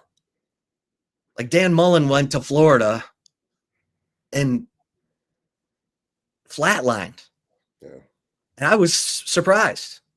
And then it turns out he's not a great recruiter. You got to be everything, man. You got to be everything. And you got to hire a staff who can do everything. Recruit, develop. And some guys are not great recruiters. Like, Pete Kwiatkowski he's not a big talker. He's not a big, hey, he doesn't walk into your living room and just fill the room with his charisma and personality. So they have other guys do that. And, Tashard Choice, great recruiter, great relationship guy in recruiting. Those guys are hard to find. And when you get them, you want to hold on to them. I'm just saying. Yeah. It is. I mean, I know we all joke about it. Winning is hard. I think coaching is hard. And especially in this day and age. So you just, you hope guys don't burn out. You hope they don't snap. Who knows? Maybe James Franklin snapped. Maybe he said something to a player or to the locker room that we don't know about, where the administration found out and was like, hey, you can't. See, you thinking like me. That's what I'm talking about. I'm saying, like, it's a hard job. Hell yeah. And people are firing coaches like, hey, we can just go we can go find a coach who can handle all this. Man, yeah. Careful.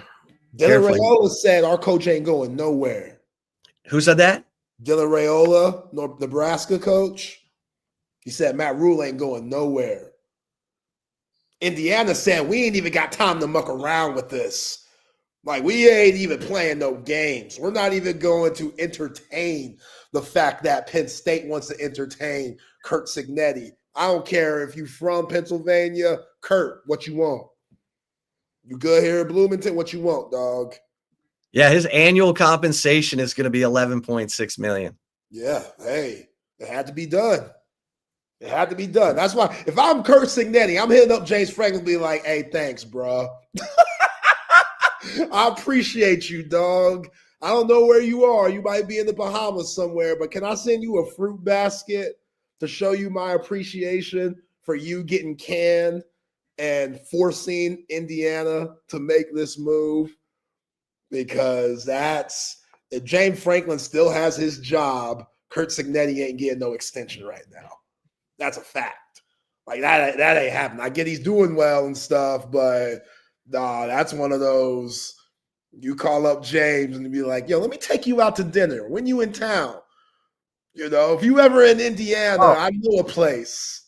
And Cignetti's cocky enough to do it. Yeah, I know a place, man. You ain't going to have to pay. Anytime you have anything going on, let me know. I know you good for it, James, but just let me know. I'll take care of it for you. Hell yeah. Kurt Cignetti, he owed James Franklin a lot for losing to UCLA and Northwestern. Can you imagine if Indiana wins the national championship in football this year? And that is not out of the question. No, their schedule. That team believes. Like, we saw LSU in 2018 come to Texas. It was a fist fight in a phone booth for 3.5 hours. LSU got out of there 45-38 on the 3rd and 17. And then Indiana blasted Illinois. Now they've gone out to Oregon. Hell, they think they can beat everybody. Yeah. And they got the quarterback play and the defensive line. Yeah, they ain't got to play Ohio State until the playoff championship. Or Big Ten championship. Sorry. Yeah. Yeah. That's one of those. That's going to be a hell of a game. It's interesting because Lance thinks that even with both teams going undefeated, whoever loses the Big Ten championship is going to get a bye anyway. Yeah. And he might be right about that. Yeah. You know, How about that? One loss team, like, why not? You know? Yeah. So, All right, let's get to the right call. Let's get it. Before that, though, shout out to Covert Bee Cave, the best in the business, family owned and operated, new, pre-owned. It doesn't matter. Covert Bee Cave is the best. If you don't want to take my word for it, listen to these fine folks at Covert Bee Cave. You see Covert everywhere. It's that personal level of just feeling like it's a personal family interaction. The customer service, it's impeccable. It's unlike anything I've ever experienced buying a car. Over the 30 years that I've been buying cars from them, I feel like I know them and they know me. Covert's done an amazing job of making me feel valued. If you purchase a vehicle and you want to feel like you're part of a family, join the Covert family. Come and experience it for yourself. Covert, born and raised in Austin. Nobody beats a Covert deal. Not now, not ever. All right, Chip. So, yeah, I'm picking Texas to win. I dropped my score earlier today where I sent it to BK and the rest of the TSU crew did. And I'll let y'all know what my official score is tomorrow. But I got Texas winning. That's all y'all need to know. A big reason is because these fans could care less about football. You know why? Because basketball always reigns supreme in Lexington. And it just came out today that Kentucky is paying around $22 million for their basketball roster.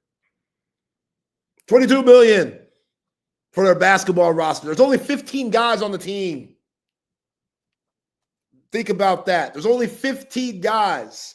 $22 million for a college football team is nuts.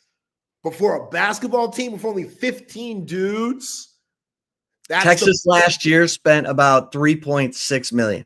Yeah, exactly. I don't know how that's risen in this year with Sean Miller. I don't know where that money is. I feel like the money that Sean Miller's getting is going to be a little bit better than what Rodney Terry's getting, but we don't know. just a smidge better than what my man RT is getting. But hey, gotta spend a little to make a lot. And Kentucky, they're going all in on basketball per usual. But yeah, that's the type of money that's getting thrown around college basketball. Kentucky, they're wilding. They really are. If they don't win a championship this year, Mark Pope, because that's quite an investment. Another news. All that horse money. All that money. Kentucky bourbon money. Yeah. Oh, yeah. They just throwing it around out there. Another news. Meg the Stallion and Klay Thompson are still going steady. So much so that Megan, as you can see in this photograph here, sitting by Klay's mom at the preseason game yesterday, Mavs Lakers. Now, Shep, you know this is a big deal. Once mama gets involved, it's a big deal. This ain't just for clicks and views. This real love right here. And as you know, hair of the dog, you know we love here on Chip and Zay. I didn't know about this relationship. As much as I love, at the beginning, I didn't know because you got quiet to himself, Klay Thompson, loves his boat, loves his dogs. He's not really a limelight guy. He's not fishing for the limelight. You know, he's at the end of his NBA career. He doesn't have many, years left. He's dealt with injuries, not with Golden State anymore. So he's trying to make things work with Dallas. And for him to be with arguably one of the biggest pop and hip hop stars in the world, and for it to seem legit enough for Meg and mom to be cool, to sit by each other courtside, yo, man, good for them. Good for them. Because I didn't see it. I didn't see it working out. I'm not going to lie. I just thought both of their schedules, Meg the Stallion, she always touring. You know, she got to keep it up. She got to keep up the performances. And, you know, Clay, NBA season, you got 82 games. You always traveling. You always doing, you know, things like that. Meg, she's a Houston girl. So now she's in Dallas more. So since Clay now being a Texan, it just clicks. It just clicks. I'm still appalled from this. Hey, I saw Megan Thee Stallion at ACL. She is fine. Yo, I'm telling you. That's what I'm saying.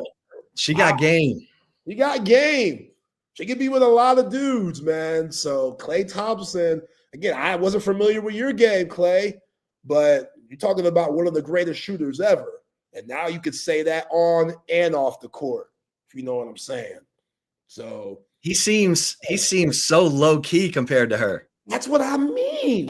That's why I was a little skeptical, because he's just not that type. If this was Anthony Edwards, I would have been like, okay, that makes sense. Edwards, he be wilding, he's young.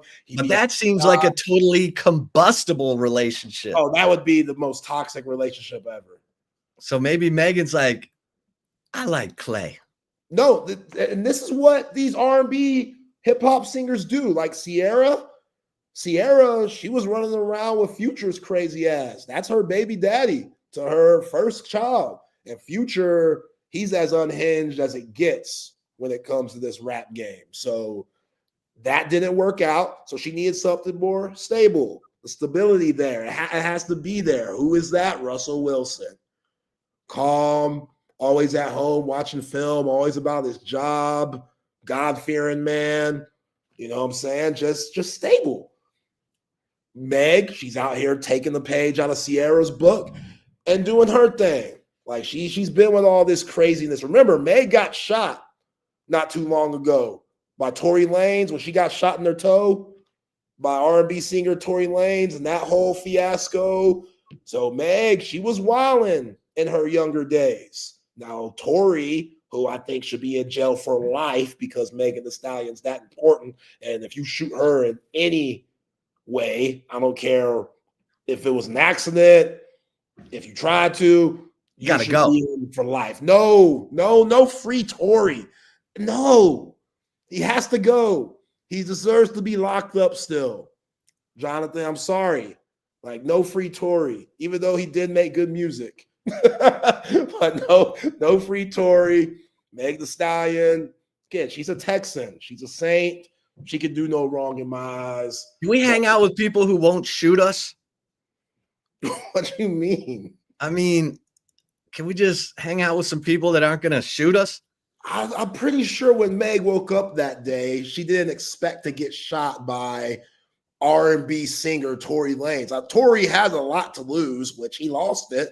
The dude's behind bars like Akon, locked up. So I'm sure she didn't think it would lead to that, but also we talking about the rap game here. It's a crazy world. Did you see that Jeff Pearlman, the guy who wrote those kind of tell-all books on Walter Payton and the Cowboys, has written a book on Tupac? No. Yeah. Brand new book out by Jeff Pearlman. About what, though? Like, about his whole life. Only God can judge me. The Many Lives of Tupac Shakur. It's the name of the book. No, that's catchy. The Many Lives, because he was such a unique person. You know, his background, he was in like those theater schools in New York for gifted. He and John Singleton made, movies together. Yeah, that's where his relationship came with Jada Pinkett, because they were a part of the same talented, youths that were trying to make it big in Hollywood one day. And that's why, Tupac, his music's incredible. Shout out to Steve Sarkeesian. He said that that's his favorite artist, being a Cali kid, grew up listening to that Pac. But it's weird. Like, Pac and Drake are very synonymous with one another because Drake also has an acting background. So how legit, like how organic was Pac, or was he acting when it came to this rap game? You know what I'm saying? Because that, when Pac, before he met Suge Knight's crazy ass, Pac was kind of righteous. Like it was kind of, you know, he was still having a good time, but it wasn't as gangsta. And then once he went to Death Row, that's when it got crazy. East Coast, West Coast beef. And then we know what happened after that. So, you know, Drake, he's one of those guys that people say, oh, he's an actor, and he's a really great actor when it comes to being a rapper. So that's just Tupac. Yeah, man. Great artist, just very interesting type of guy, you know? Yeah. Well, But yeah, is that book coming out soon? Or it's out. It's out. Okay. You can order it right now. Only God can judge me, the many lives of Tupac Shakur. Okay. By Jeff Pearlman, who, I mean, I've got the book right up there. Boys Will Be Boys. His tell-all on the 90s Cowboys. Jeff clearly has range. Like,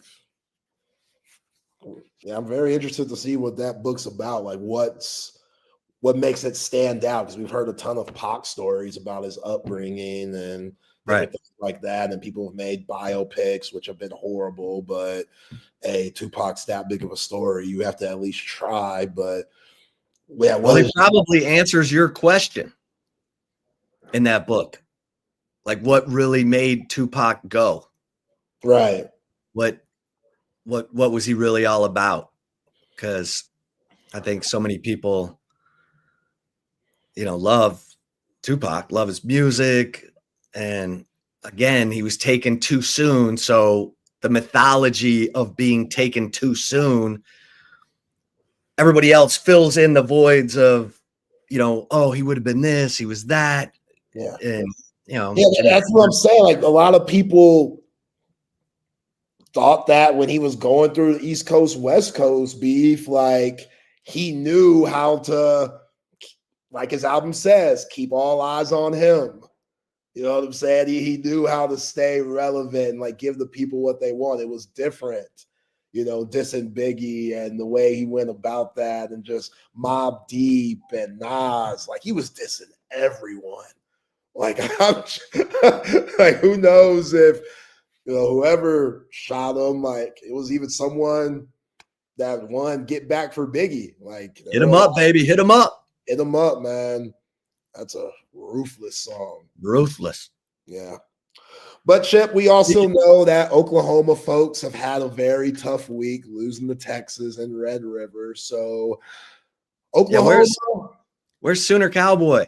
Yeah, Sooner Cowboy. We haven't seen him since. He's welcome back here. He is. We didn't kick him out. Just because Texas won doesn't mean that we don't want him as a viewer and listener. We appreciate everybody here on Chip and Sports on Film. We got tons of Aggies listening to this show, by the way. I appreciate that. You know, the Aggies love me. So they do love you. They do. But in Oklahoma, when you're driving into Oklahoma City, you will see this sign driving into the city limits, where they are proud of their Oklahoma City Thunder. And I'm sure Oklahoma folks, they need this positivity, because you and I, we got to make our famous NBA picks very soon, because the season starts next week. So maybe we could do that tomorrow. Okay. I'm not going with Phoenix this year. Really?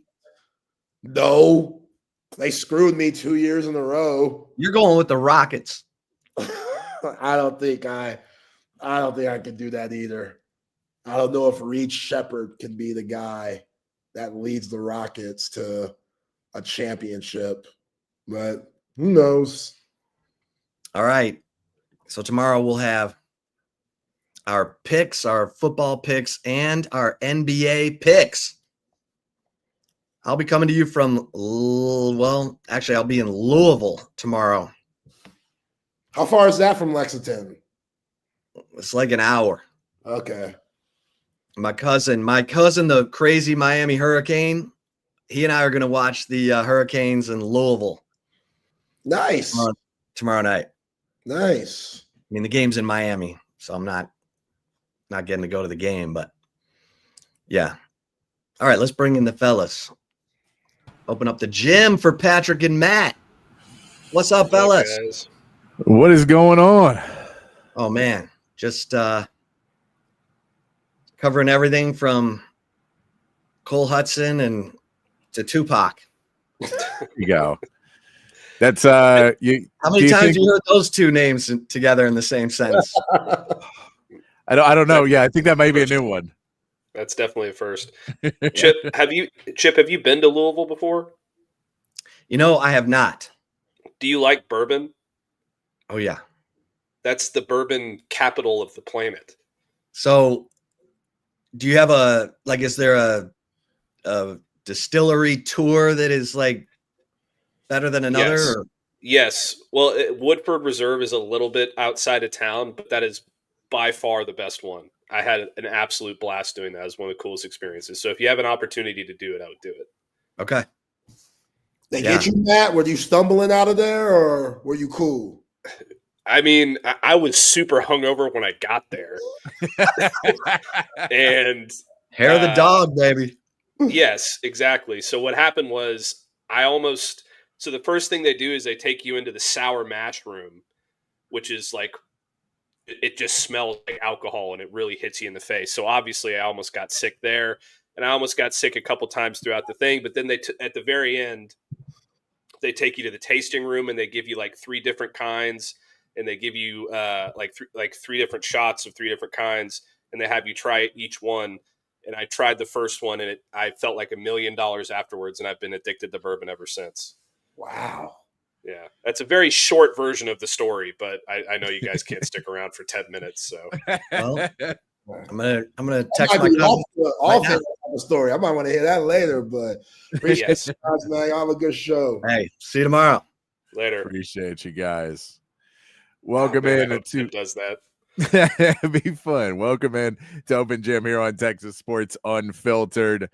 Myself, Patrick Davis, alongside Matt Galatzan of Texas Longhorns on SI. And of course, you, the third member of Open Gym. Text line's open 512-222-9328. And the chat on Facebook, Twitch, X, and on YouTube. And I appreciate Matt hanging in there with us. I know you've been feeling a little under the weather since the state fair, and being around too many Sooners got a little sick from the Sooners. Yeah, that was my theory, honestly. That I was sitting there thinking about it today.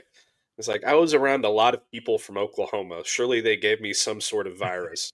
some mad cow disease or something like that they got out there in Oklahoma.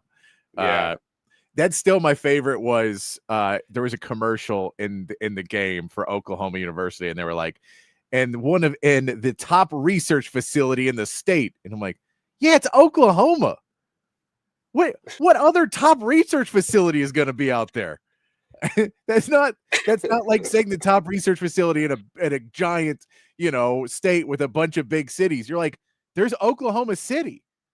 Like, is there one in Oklahoma City? No, then it's you guys. Okay, so here's my whole problem with OU, by the way. Well, not my whole problem. Yeah, but one of my very big problems with OU. They call it OU, right? Yeah. They call it OU, which means Oklahoma University. It's the University of Oklahoma. They have it backwards. Yeah. How do you make that mistake? My problem with the University of Oklahoma is they have multiple players with Longhorns tattooed on them, and they think they're upside down, and they don't realize they can move and turn, and they will turn those sometimes right side up. But I would never get a tattoo of another team on me and get it. Either. No, but how do you get that? How are you so stupid that you get that backwards? Well, and you just run with it like it's on. I think it sounded better. OU, and they were like, no one's gonna fact check us on this. Yeah, I mean, okay, sure, But there's a university. I can't remember. I saw this years ago, and it always stuck with me that there was a university that was like the Buffaloes. It was either the Buffaloes or the Bisons or something like that. It was something that it's not a word. The plural of the word buffalo is buffalo. And they had pluralized the word, and you were like, this is higher education. And it was something to that effect where it was like a college. You mean the Colorado Buffaloes? No, it wasn't Buffalo then. It was Bison or something like that. It was I can't remember what it was. But it was something where it was like it was a small school, but they pluralized a word that was not that pluralized was still the same word. And you were like, it was just like, that seems wrong. And I don't know how no one ever caused a problem with this. I have so many issues with this. I'm a writing guy. So like if there's if it doesn't match the way that it's supposed to match, then I have an issue with it. Yeah, Colorado Buffaloes is another one. The plural of buffalo is buffalo, isn't it? I think it is, but maybe I'm wrong on this. I don't want to do spelling bees. I'm not smart enough. I believe it is. But yeah, and then we got the news just a little bit ago that Curt Cignetti seems to not be in the Penn State hunt. That one seems to be out as they gave Curt Cignetti a gigantic new contract. And once again, this is where they go, the best job is to get fired as a coach. And you're like, I get the joke in that. But the best job is to be a good coach and then win one time. And then you get a gigantic contract. And now his buyout is insane. Because I don't know what his buyout is, but I guarantee it's close to what the deal is. Because that's normally buyouts are around that. He got an 8-year, $92.8 million deal. So his buyout now, which they're not firing now, clearly, but his buyout in probably 2 years is probably around $60 million, $60 million. And that's huge for if this doesn't work out. if like, recruiting kind of takes a downturn or NIL takes a downturn because you paid him a bunch of money. I think it'll probably work well enough. It should. Indiana. Yeah, for Indiana, it should. They're never going to win a national championship or anything like that. Maybe they'll win. I don't think they'll ever win a Big Ten championship either. But they'll be good and they'll be relevant. And also, I feel like if they have, I still feel like that's a basketball school. Like the basketball program is going to get preferential treatment when it comes to NIL spending. I would assume so. But I mean, again, it does fall into it. Now, Kentucky is definitely that because I saw the valuation, I believe, is $22 million for their team, which they assume is near the top of the line in college basketball. That they have paid a lot of money for their team.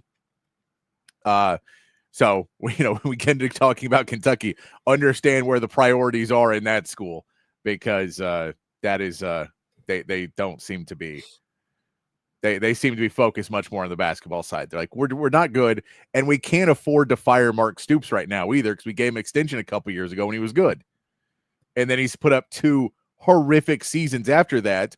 And if we want to guess why he was good that 2 years ago, do you want to take the guess, Matt?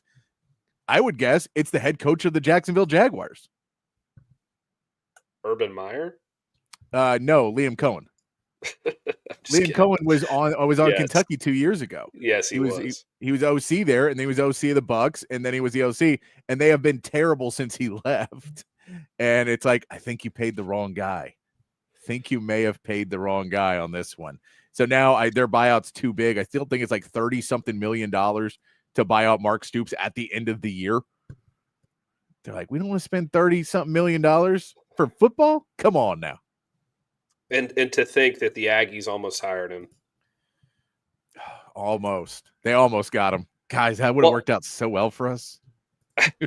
I think what actually happened there, and this is just my opinion, I don't have any concrete sourcing on it. Yeah. I think what actually happened is they went to the Board of Regents and they're like, we want to hire Mark Stoops. And they were like, you're not hiring Mark Stoops. Find somebody else.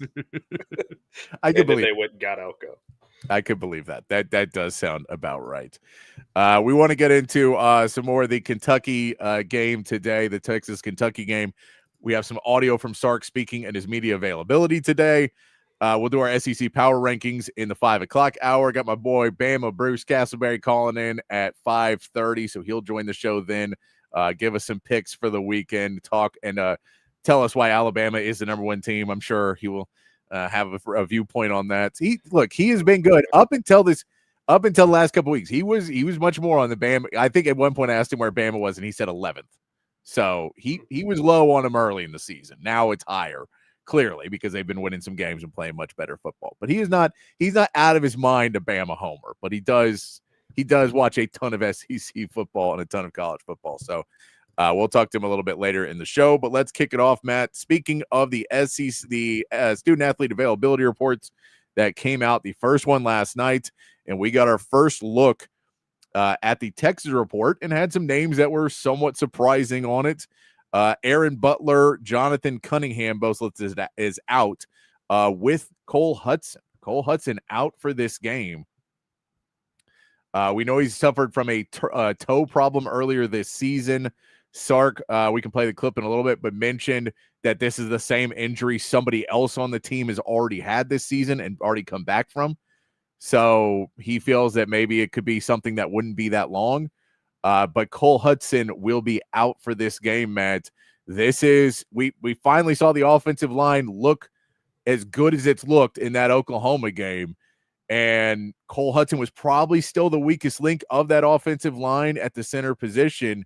So now comes into, can Connor Robertson step in, not miss a beat of what they've grown, and then maybe try and compete for that center job at this point.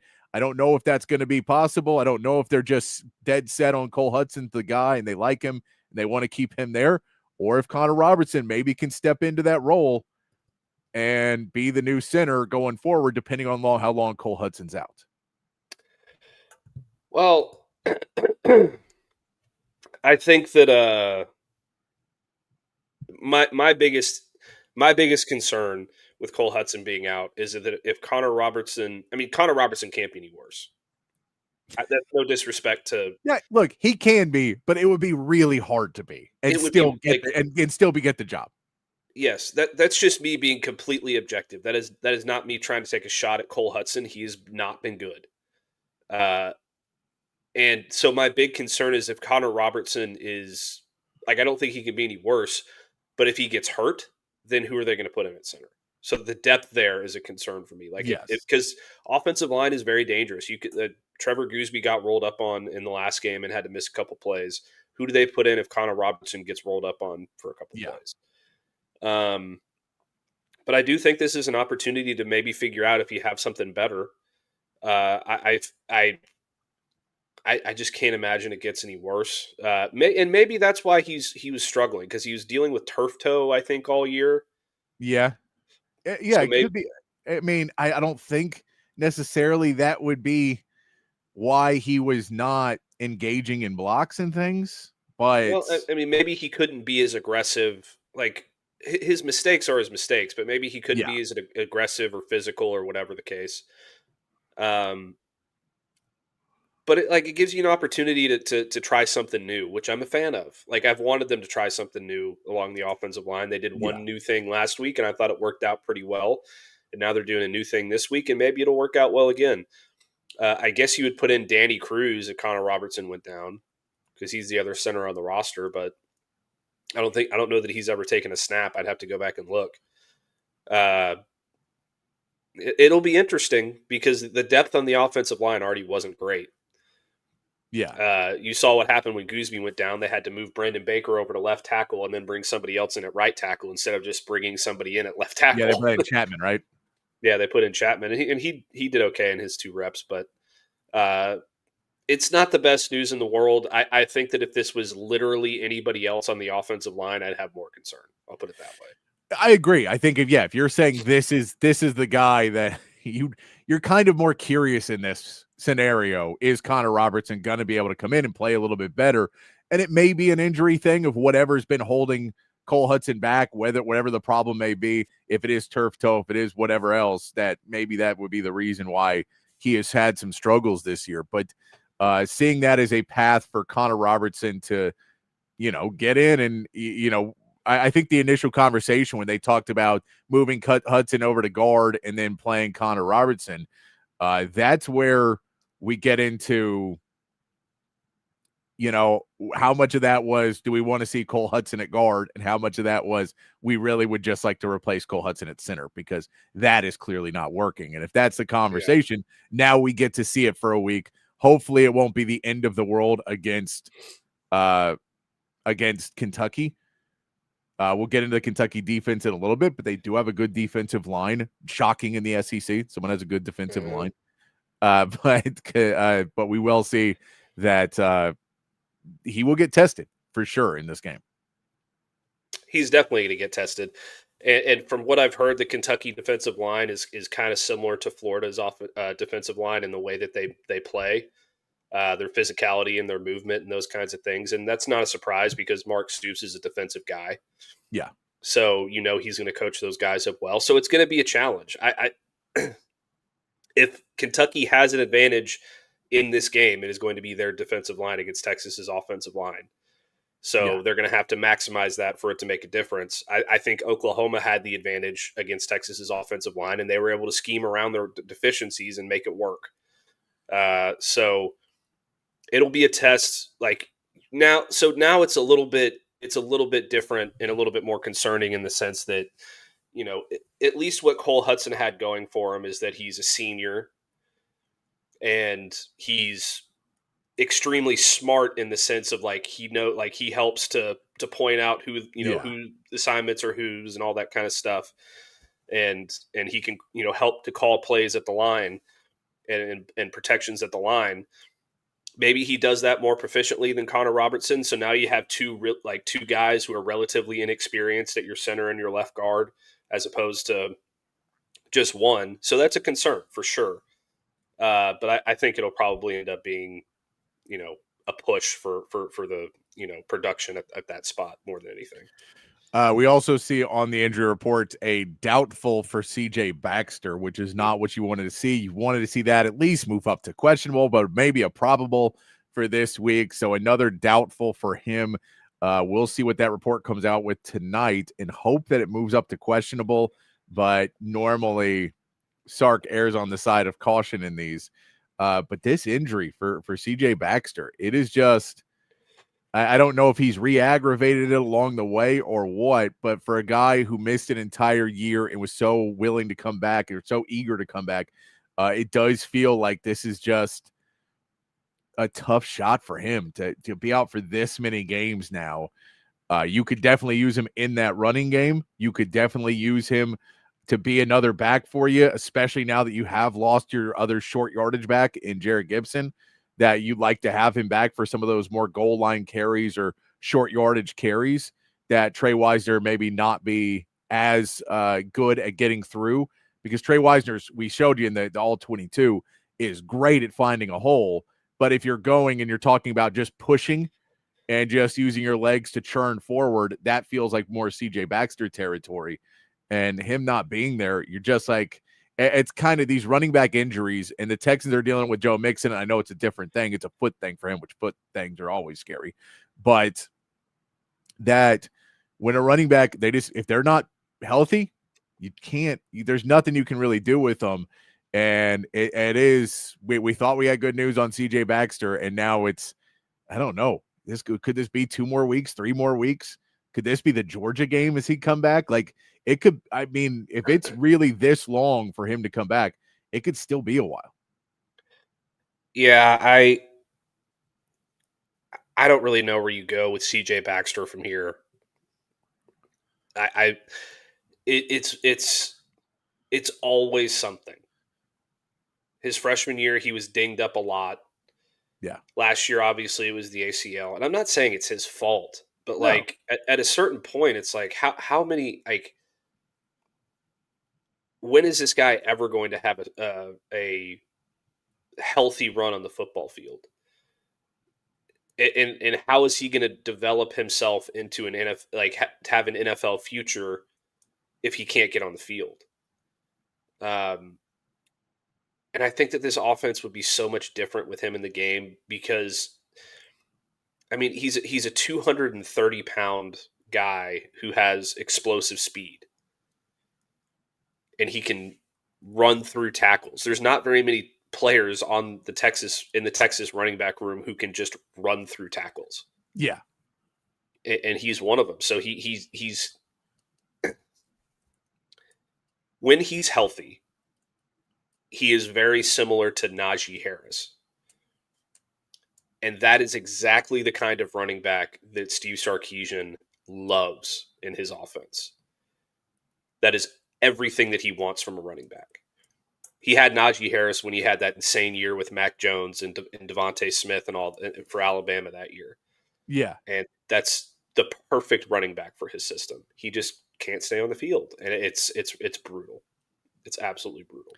Yeah. And I mean, and all of them, last year's was just really unfortunate. This one just, like, I don't know how it feels like he's had to re-aggravate that hamstring, right? Like, I don't know, unless he just had a really severe one and they didn't really let on to how bad it was.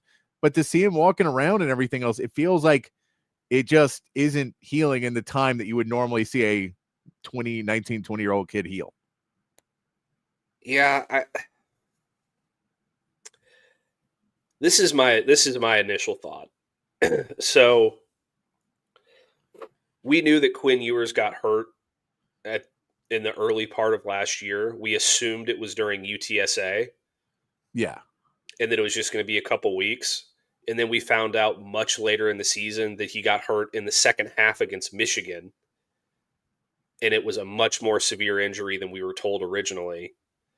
And it was like a complete tear instead of a strain or whatever. Yeah, yeah. And he was dealing with it the entire year. And it's like Xavier Worthy with his hand. It's like, yeah, we didn't know that he was playing with a broken hand until the season was over. So I wonder if it's a situation with CJ Baxter where it's like, it's much worse than they're telling us.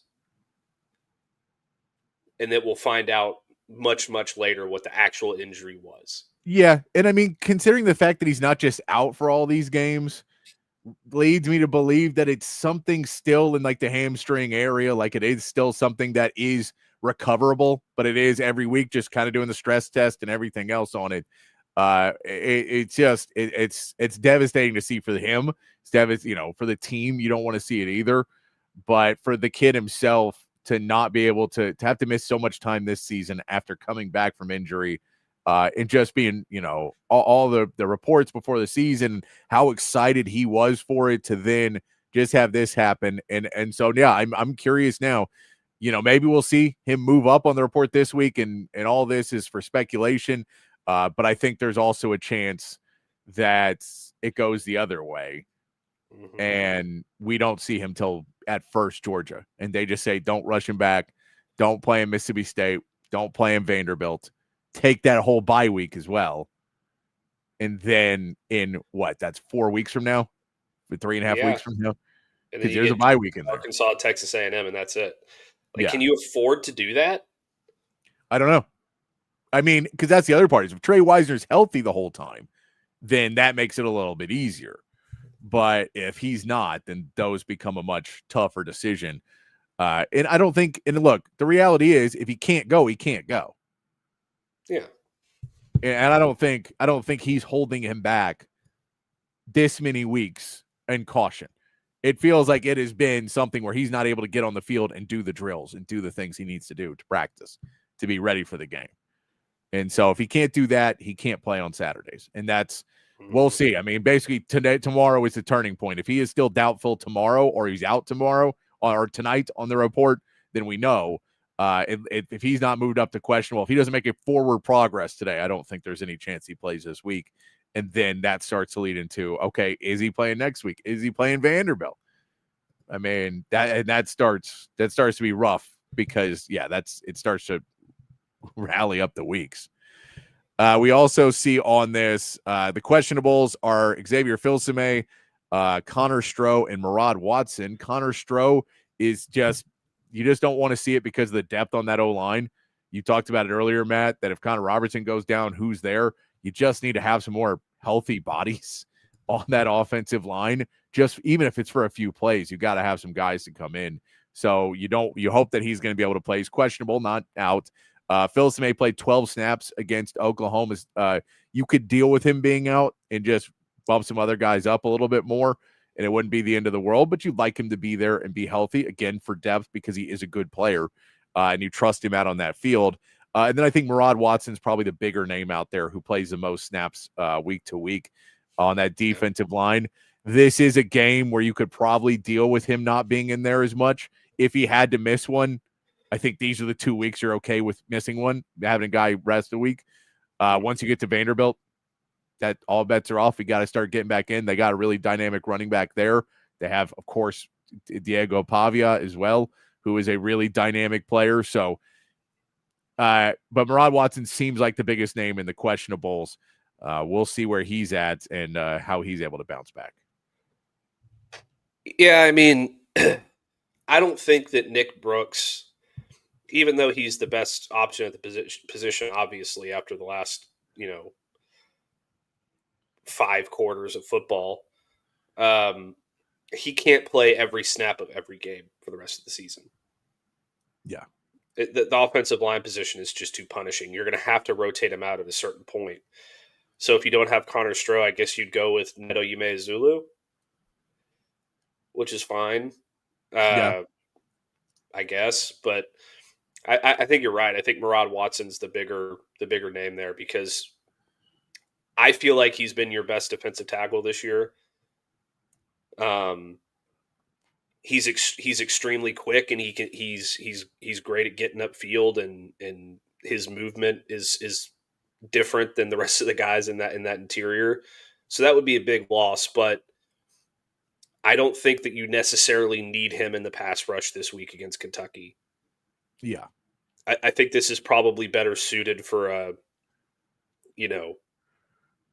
not better suited, but I think you could get by with like the guys that you have. Yeah, you still have enough depth in that room. You still have 5 guys you can play. Yeah. So wasn't Manny Muhammad? No, I guess he was probable on the Wednesday last week, wasn't he? I think he was probable. Yeah, it feels like with these Texas injury reports, what they're listed as on Wednesday is what they end up being, or it gets worse. Yes, and it doesn't get better. No, it doesn't normally. I will say there are sometimes, there are the situations where somebody comes back the next day and whatever treatment they did worked. So depending on what the injury is, it's easier to bounce back. It's not great to see more and more names on this injury report. You don't ever want to see that. But as we see it for Texas, it's not the end of the world. The Cole Hudson one is that's an interesting one. For depth, you don't like it, but it's an interesting one. And the CJ Baxter one is just disappointing because we all believed he was going to be coming back sooner rather than later. And this now seems like he is coming back later. Yeah, I really had high hopes that he was going to play this week, but I guess it's just, it seems like it's at this point when you're doubtful 3 weeks in a row, it just seems like it's going to be a few weeks at this point. Yeah, it doesn't feel like it's, it doesn't feel like imminent. He's closer. Yeah, it doesn't feel like it is imminent at this point. Speaking of the running back room, though, Sark did his media availability today, getting ready for the Kentucky game. And one of the questions he was asked, Matt, was about Trey Wisner and him responding after having an injury where he had a hamstring injury as well, responding and coming back and then being able to do what he did in that Oklahoma game, and the confidence level and how he feels about Trey Wisner and his impact on the rest of the team by coming back, toughing it out, playing that Oklahoma game, playing the amount of snaps he did, which there's no way Sark wanted him to play that amount of snaps. Here's what Sark had to say today. I think he's gotten better and stronger. Coming off of injuries are always difficult. mentally is one, but I think physically is two. And am I okay to push it? Am I really okay to go? And, I think what he found out last week is that he's healthy, he's good, he's strong, he's mentally strong in going and doing those things. And again, we know Trey very well, and we know what he's capable of, and we know the mental and physical toughness that he possesses. And so, but I think it served as a great, example for some of our younger backs in the style of running that Trey runs with, and the physicality and the speed through the hole, not to the hole. And I think it was very helpful. And it was very helpful, I thought, for Christian and James.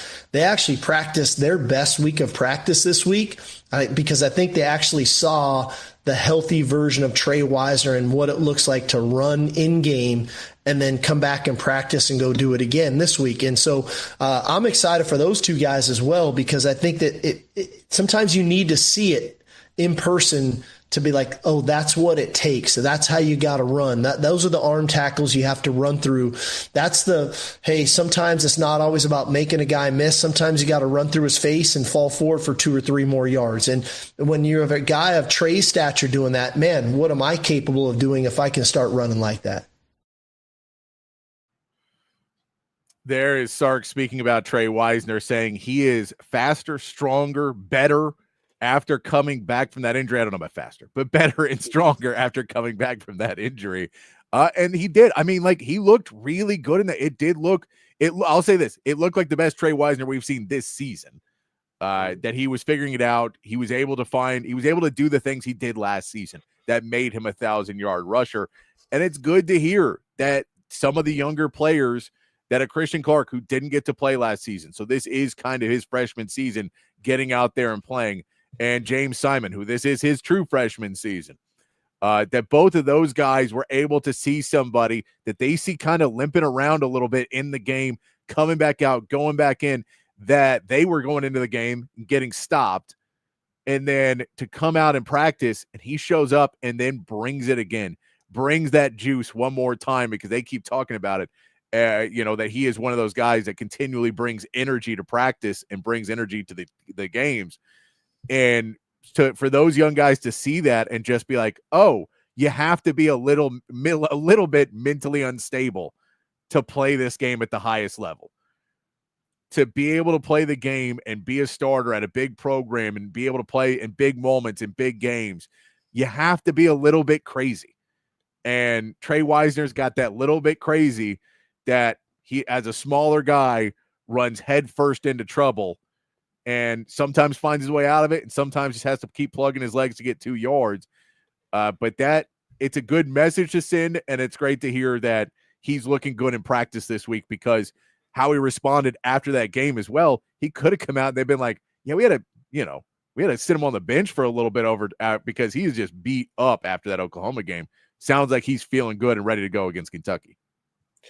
Yeah, I don't think it's kind of like with John Mateer in Oklahoma. I don't think that if you asked the guy if he was feeling any pain, he would actually tell you if he was. He seems like he's just going to say, yeah, I'm good to go. And he's going to keep plugging away until he's told that he can't, which is a very admirable quality, I think, to his teammates. Like, man, this guy's so beat up, and he obviously isn't physically at his best right now, but he still is grinding his ass off and making big plays for us despite being in that amount of pain or whatever it was. I mean, you could tell on that 37-yard run that he had that he didn't quite have all the horses that he normally has with his speed. Maybe he was holding back a little bit because he knew if he pushed it too hard that he might re-aggravate it. Maybe that's different this week. Maybe he's a little bit healthier, which would be shocking to me because he just was grinding so hard during that game. Yeah. But he's just one of those guys that whenever he's on the field, the mentality that he brings and the way that he plays is just, it has a ripple effect with the rest of the team. So, I mean, and you saw it, like Arch gave him the game ball afterwards. It's like, this is the guy. Like we would not have done it without, and that's how they all feel about him, I feel like. So it's great to see that he's going to have another opportunity here this week to prove it. Yeah, and I mean, as we talk about it, with CJ Baxter out, Trey Wisner has to be the dude for this Texas team, and it feels like he is trying to embrace that role. And I mean, he was a 1,000-yard rusher last year, and still maybe doesn't get the full credit because of his size, because he isn't necessarily the most explosive big play guy out there, but his toughness and his grit cannot be cannot be understated. And you know, when you watch games like that, there has to be some NFL scouts that look at that and go, there's got to be a place on our team for that guy. We need a guy like that. Yeah. And, you know, and I know they like a bigger guy. I know they like somebody that has other qualities that a lot of these other guys, but you just feels like there should be a place somewhere. Speaking about the depth in the running back room, you talked about it a little bit yesterday that they are talking about using Michael Terry some in that room. Sark was asked about Michael Terry and if he is kind of taking some reps now in the running back room after Jarrett Gibson has left. Well, we're starting to work with him there. You know, we knew when we recruited Michael that he was a really versatile guy. He was a Wildcat quarterback. He was running back. He was receiver. He played even some tight end. And you know, we just felt like we had to start him somewhere, and we started him at receiver, and I think that was a great learning curve for him there. He's now in the running back room, and he's been very impressive. He's been playing some scout team running back for us now for about the last 3 weeks or so, so he's been doing it, but now he's in the room. You know, we'll see if he's ready for Saturday or not, or over time. But again, he's kind of like Ryan Niblett. When you can learn all of the offense, now you can become a real weapon in a sense of, is he lining up at wide receiver? Is he lining up at running back? Is he motioning in or out of both? And then that can create some opportunities for you there, you know, as we continue to grow his role. So been thoroughly impressed with Michael. He is an unbelievable athlete. Very smart, and I think he's a guy that's going to help us as we continue to grow his role in the program. So there is Sark speaking about Michael Terry and getting some work in the running back room, but it doesn't sound like he is necessarily in the running back room to be a running back. He is more in the Ryan Niblett world of running back, which is we want you to be a gadget back for us and somebody who can line up at running back and take a snap and take it just a handoff, can take it, can do some pass pro, that can split out and go catch a pass out of the backfield, that can line up on the line of scrimmage at a tight end spot if we really want you to, or we can split you out as a wide receiver and try and confuse the defense. But we want to use you in a bunch of different ways where you're maybe not, your strength is not the fact that you are the best route runner or the fastest guy or have the best hands, but it is you're explosive, you're extremely talented, and you're a smart enough player. We think we can use you in a bunch of different ways and really confuse a defense. And if we can catch somebody off on that, who knows? You may get a screen for a touchdown. You may get a downfield pass for a touchdown.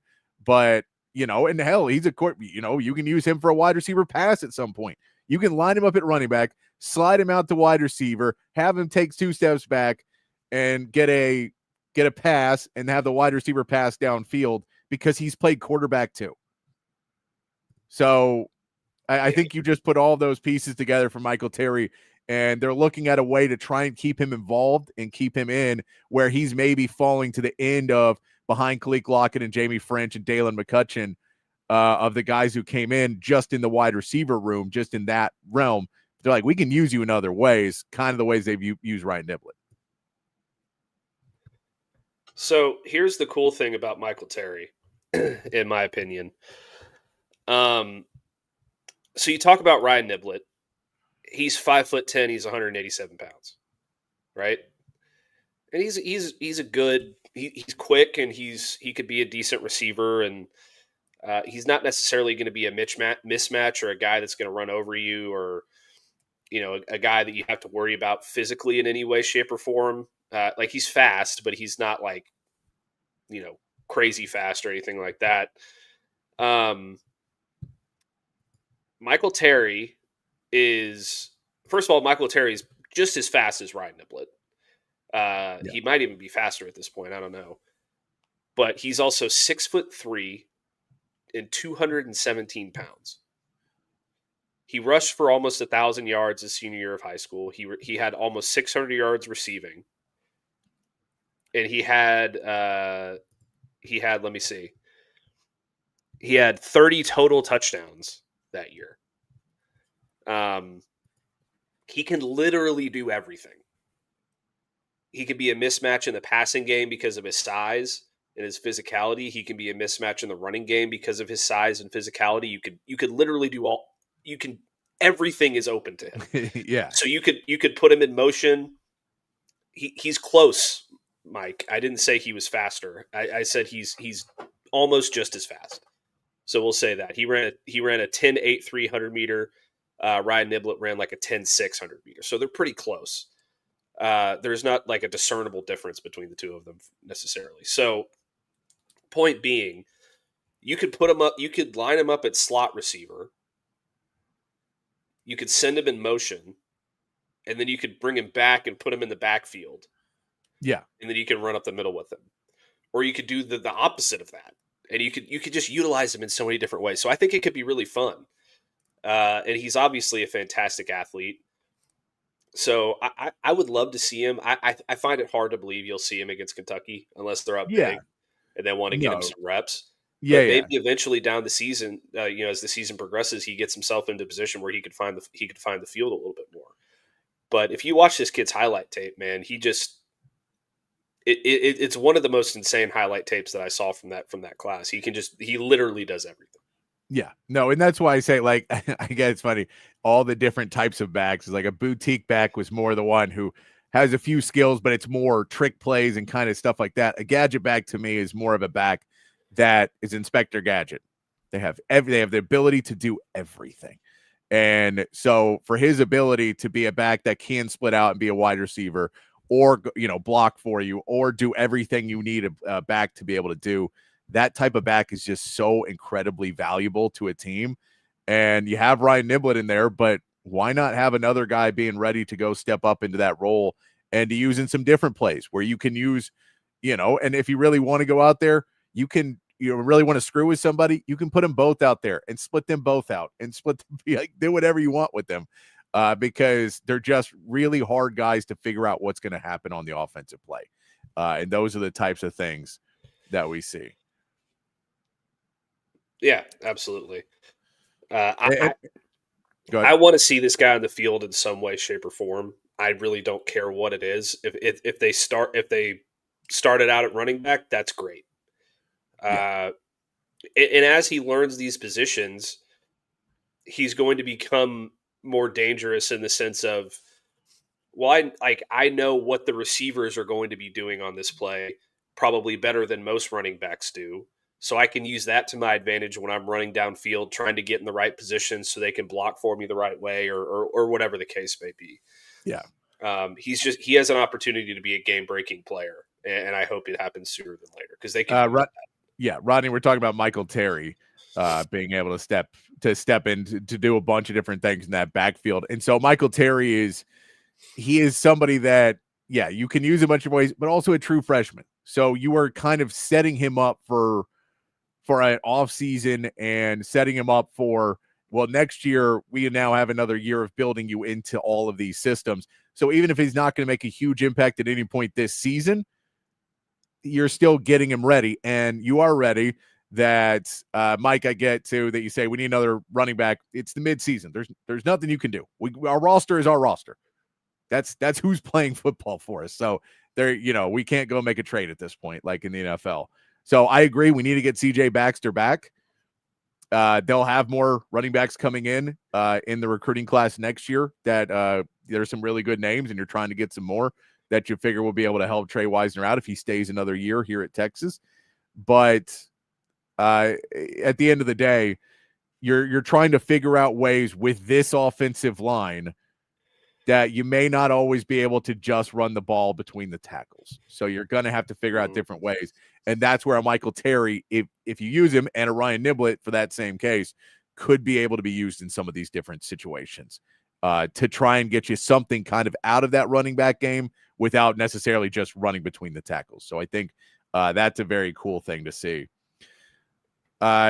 Sark also was asked about Connor Robertson and his confidence in Connor being able to play the center position this week, as we saw that Cole Hudson is out. Here's what Sark had to say about Connor Robertson. Yeah, so Connor is a guy that, again, he stepped in the Red River Rivalry, I think first series of the game that year, as a younger player.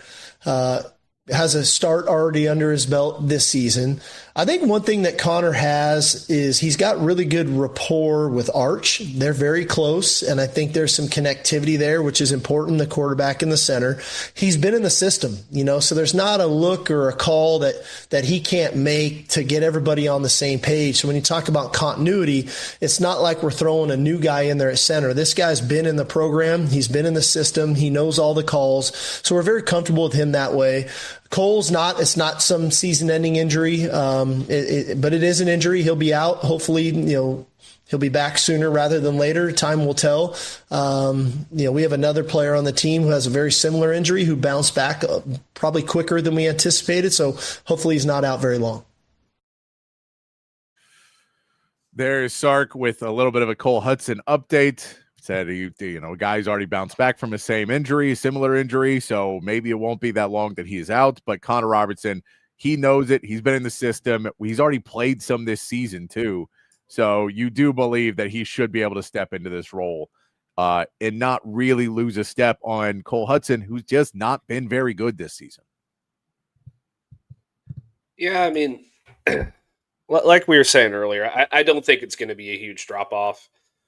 He's a smart kid. He's a Westlake kid. He obviously has the rapport with Arch. He's been in the system for a while. He knows all the calls and all of the protections and all of those things. So it's hard to imagine there would be a big drop-off there because Cole Hudson has been more of a liability for the majority of this year than he's been a strength. So maybe you find something a little bit different in terms of Connor Robertson that you can go with going forward, and then you can kind of move Cole Hudson around, maybe in a relief role for Nick Brooks or giving DJ Campbell a couple breaths or whatever the case. So I think it'll be fine.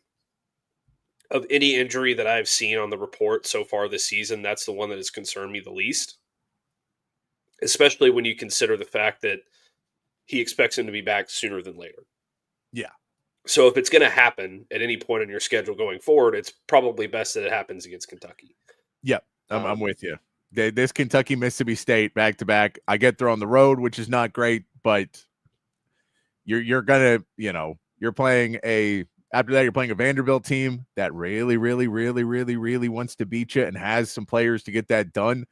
You're playing a Georgia team who knows that they own Sark and they own Texas the last few times they played them. Yeah. You're playing an Arkansas team that hates you more than they like themselves and has been in a lot of games this season. As much as they haven't been playing well, they've been in games. And then, of course, the Aggies they're playing really good football this season. So all of those games, you don't really want to lose anybody at. One more clip we'll play before we get to talking a little bit about this Kentucky defense for a few minutes. I want to play this one clip about Sark talking about the offensive line, basically talking about how they progress through the game, how he feels they are progressing as building up from what we saw against Florida, which is inadmissible, unacceptable, cannot be done again this season. You cannot look that bad again this season. There's not a game where you either should look that bad against Kentucky, Mississippi State, Vanderbilt, or a game, or Arkansas, I should say, probably more than Vanderbilt, or a game like Georgia or Texas A&M where you can play that bad and expect to be any chance to win the game. So it's inexcusable to have any games like that. Again, here's what Sark had to say about the progression that he saw through the game last week and the progress he's hoping for going forward. Yeah, I think one is I really felt the intent in practice with that group. I thought Coach Flood did a great job. I thought those guys were engaged into the plan. I thought we played fast on the offensive line. I thought that we were thinking a little bit less, attacking more, and in turn more physical. And when you can do those things, then you can build some confidence and you can grow. I think the second thing in the game that I was impressed with was we knew OU had a very good defensive front, and they made their plays too. It's not like every run was a great, blocked perfectly, and every drop back pass was blocked perfectly. But what we did was show some mental toughness and some resolve to move on to the next play and not let the previous play harbor. And I think Nick is indicative of that. I felt like against Florida, he got a little overwhelmed at times with one play led into the next and the next and the next. I thought in OU week, he practiced well, and maybe when a play wasn't perfect, he got on to the next play. He has a false start early in that game, and understandable. First career start, Red River rivalry, he has a false start. I don't think he let that negative play linger. He was able to move on, and that's a good sign for us that we're able to kind of recalibrate and give the next play the credit it deserves and focus on it.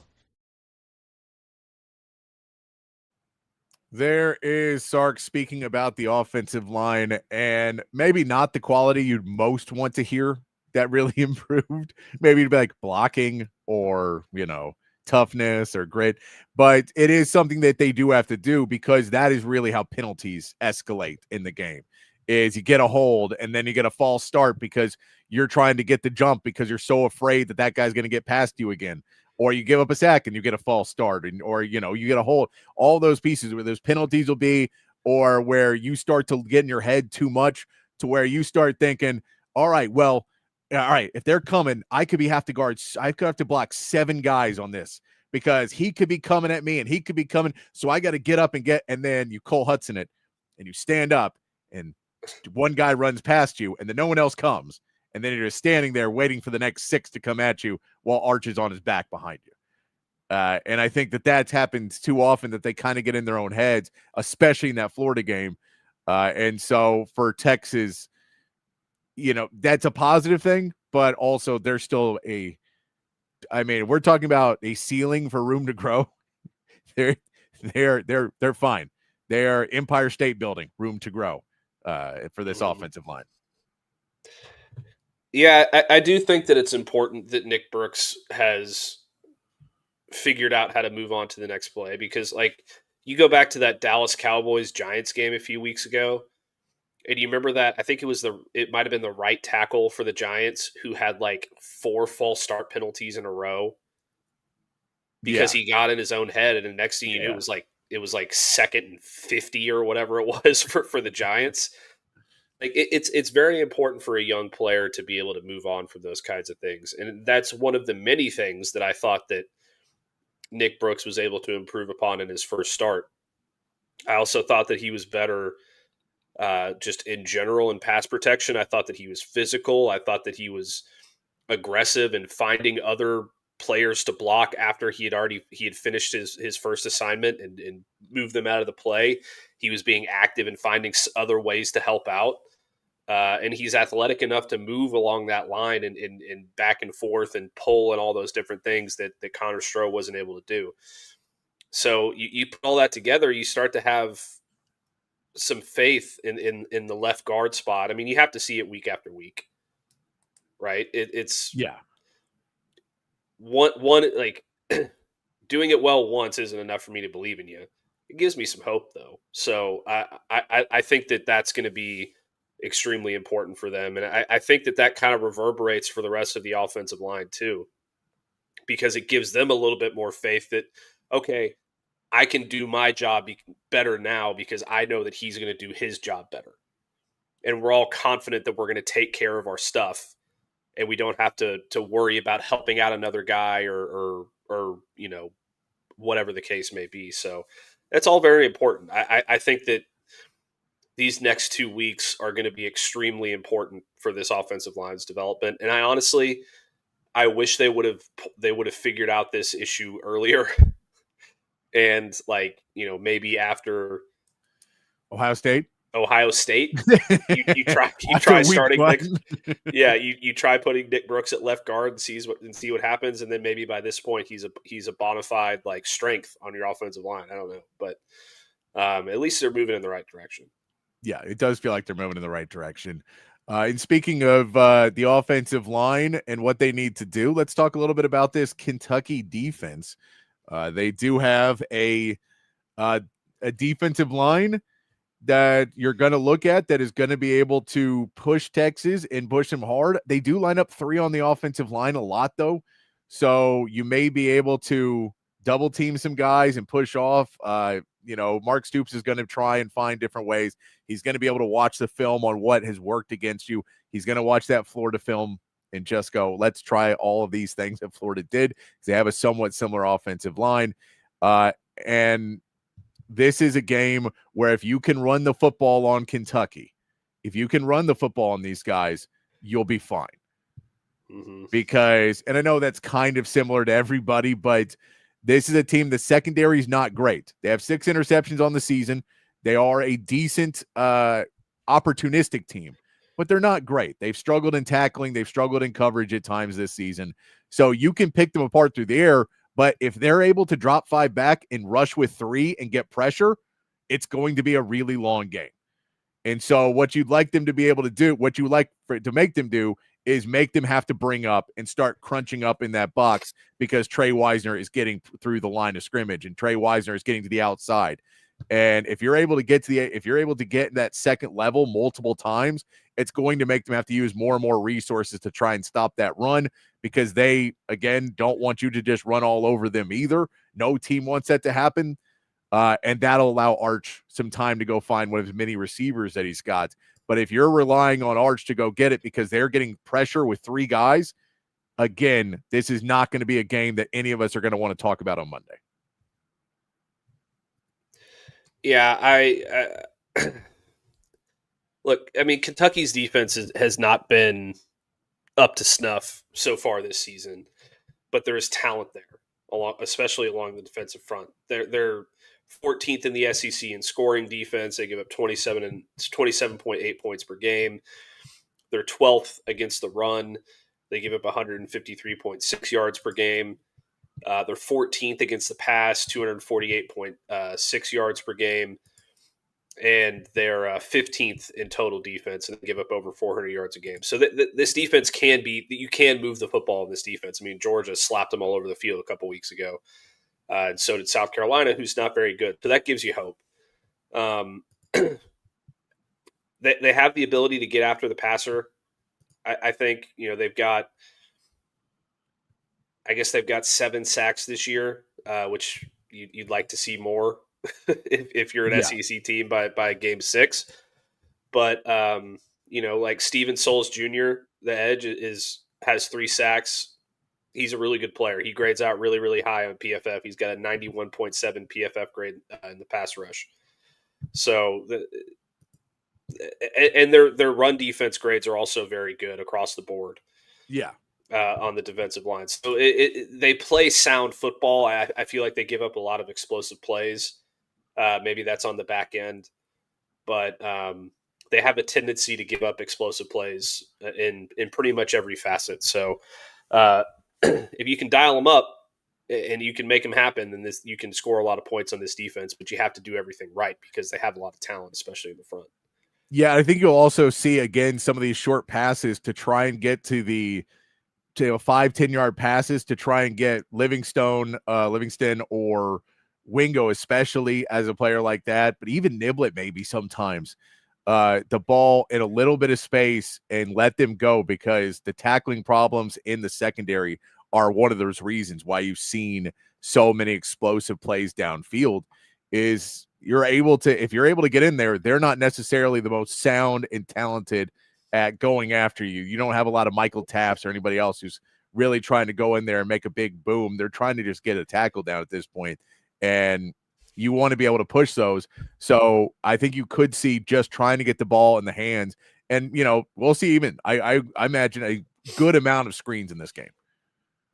Yeah. Because Kentucky doesn't necessarily have the speed that Florida or Oklahoma had either on the defense, that they were able to have linebackers read that screen and get outside in super time and hit you for a tackle for loss, or have a DB come on up on you and get through the block. I don't know if they're going to be able to do that. We'll see on Saturday, because I guarantee we're going to see a few screens in this game. And if they work, we'll see more and more, again, trying to get everyone to step up and step up and step up. So Arch has a little bit of room to chunk the ball downfield if the O-line holds. But that's kind of the elephant in the room every week. Well, everything you do is to set up deep balls and to set up explosive plays. That's what Sark wants to do. It's all being that to set it up. And in Oklahoma, you were in the second half, and he realized that's no longer an opportunity, so we have to do all of this short game stuff, and it worked. So now can he grow off of that and say, let's do a lot more short game stuff? And then if our offensive line is holding and if they're just coming up on this line and they're not even rushing anymore, really, so we can get Arch something downfield in single coverage. And like, if you say single Arch, just go for it. We're already up 14 points. So you have the leverage to, if you throw a pick, it's not the end of the world. Where in the Oklahoma game, there was really very few throws he could have made where there was very little time in the game where Texas had a big enough lead where you felt comfortable with it. Yeah, I think you have to utilize that stuff. Look, I don't want to be a Debbie Downer. I mean, I picked my score, right? Yeah. I already picked my score, and I think Texas wins this game comfortably. We're doing our picks tomorrow, right? You'll hear my final score tomorrow. I think Texas wins comfortably. It just seems like Kentucky has a way of mucking things up when they're not supposed to. They do it against somebody every single year. They beat Ole Miss last year. They lost to Georgia by a point last year. And, they almost beat Ole Miss this year. And maybe that's just because Mark Stoops knows how to play Lane Kiffin really well. I don't know.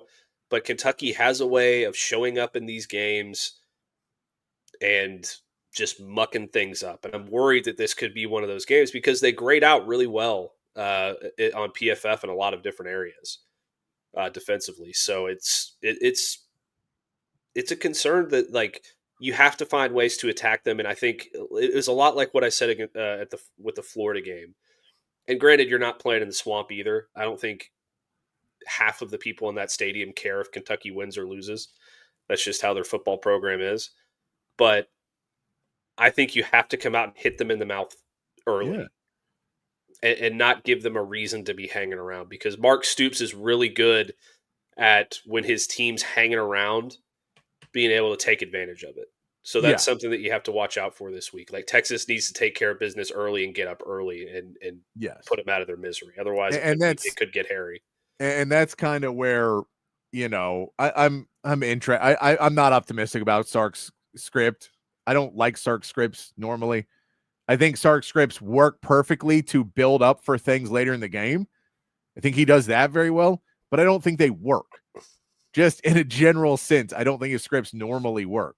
If you look at it, all of Sark's play calls at Texas, all of Sark's games at Texas, how many of them does he score on the first two drives? Like, just field goals even. I'm just saying field goals. And I'd imagine it's less than 3 times. This season? Yeah. No, I mean in his career. Like, we just don't do it very often. I'd have to go back and look. We do not on our first and second. We don't normally go. It normally stalls out there. There's penalties as a part of that.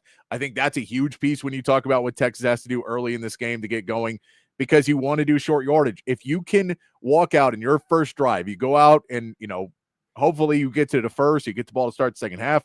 You knock them, within 5 plays, they're punting the ball. 5-6 plays, they're punting the ball. You get the ball. You want to hold that ball for 7 minutes. Completely drain every ounce of life out of that stadium. Everyone's like, well, when's the basketball season start? That's what you want to do in that stadium to start the game. Sark doesn't normally like to start that way. What Sark likes to normally do is run the ball, throw a screen, and then chunk it downfield and then go, I don't know why we had to punt. I don't know why we had to punt there. You're like, because you already took a shot. Like, how do we already take a shot in this game?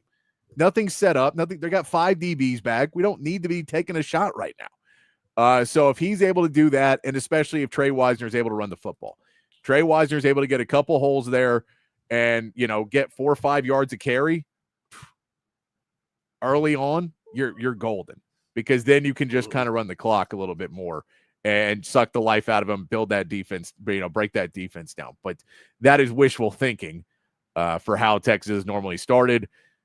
So, I mean, I'm cautiously optimistic that Texas will be able to handle this game, but I don't necessarily know if it's going to be easy through the first half because they've just not really consistently at any point been able to pull away in the first half.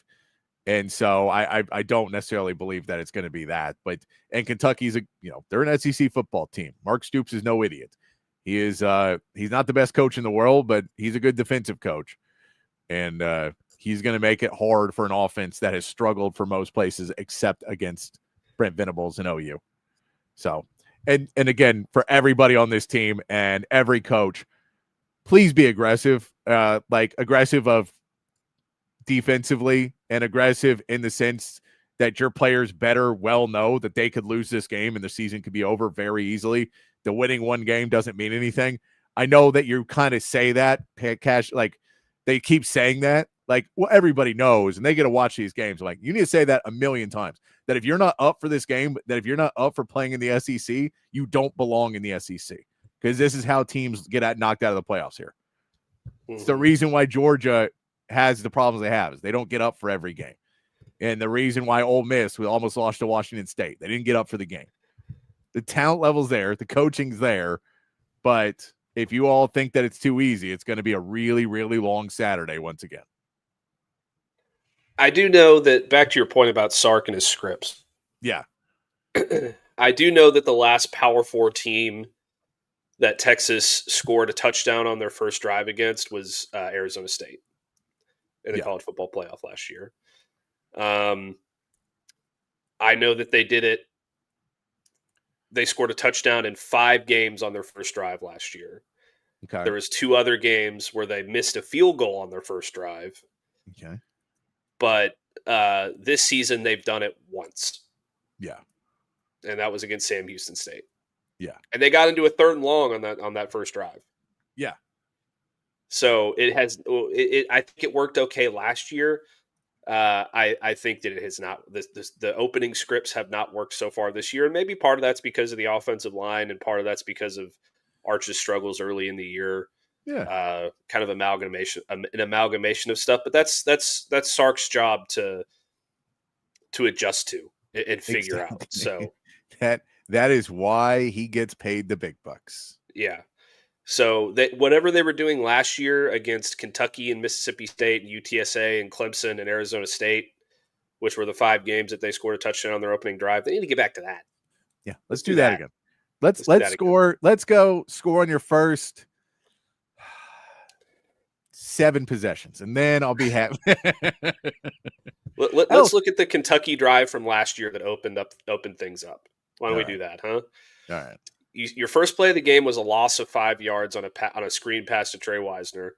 Then he had a 4-yard run to Trey Wisner. Then he had a 19-yard pass to Matthew Golden.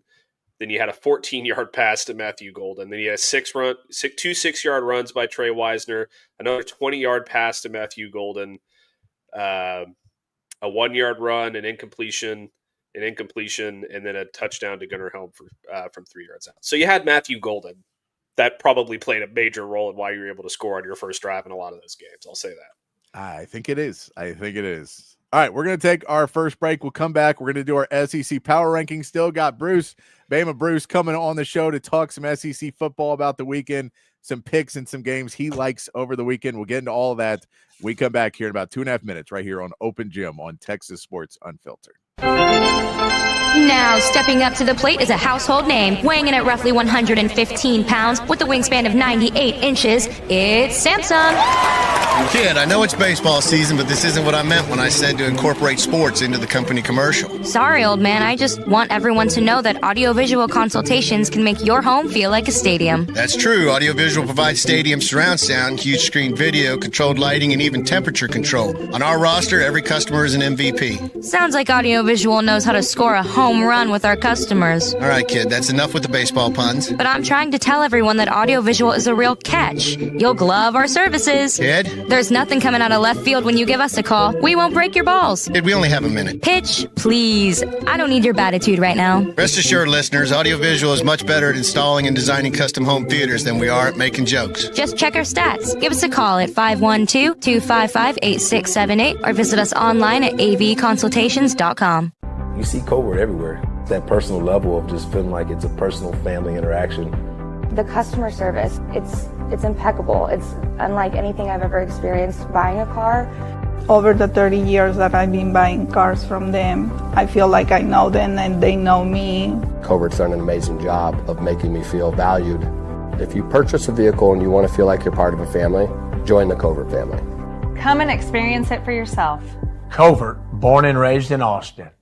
BK here for OLIPOP. Man, this stuff is the game changer of all game changers. Their slogan is a new kind of soda, and that's exactly what it is. You get that same great soda taste, but OLIPOP is actually good for you. Inside of every can, a blend of 7 unique botanicals, plant fibers, and prebiotics. You're getting 9 grams of fiber in every can, only 2 to 5 grams of sugar, and man, the flavor is absolutely there. Classic soda flavors like cola, root beer, lemon lime, and Dr. Goodwin. That's their version of a Dr. Pepper, and some other great flavors as well. The grape, the cream soda, the cherry cola. It's all fantastic. I'm telling y'all, OLIPOP tastes just like the soda you grew up sipping, but with the added benefits of microbiome and digestive health support as well. Pick up OLIPOP at H-E-B, Target, Walmart, Whole Foods, and Costco all throughout the Austin area and the state of Texas. And head over to drinkolipop.com. Use the promo code Texas20 for a discount on your first purchase. It's OLIPOP, a new kind of soda.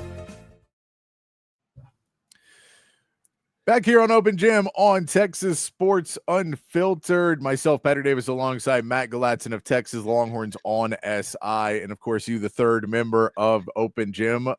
Text line's open, 512-222-9328.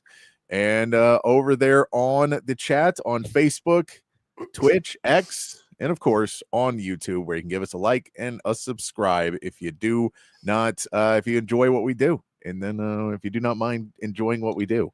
So I was trying to find a way to say that, and it sounded wrong. So but we will continue on, Matt. It is time to get into our SEC power rankings that we do here on the show every week. We will rank the 16 teams. It feels like it's been a little awkward. There's really a top tier and a bottom.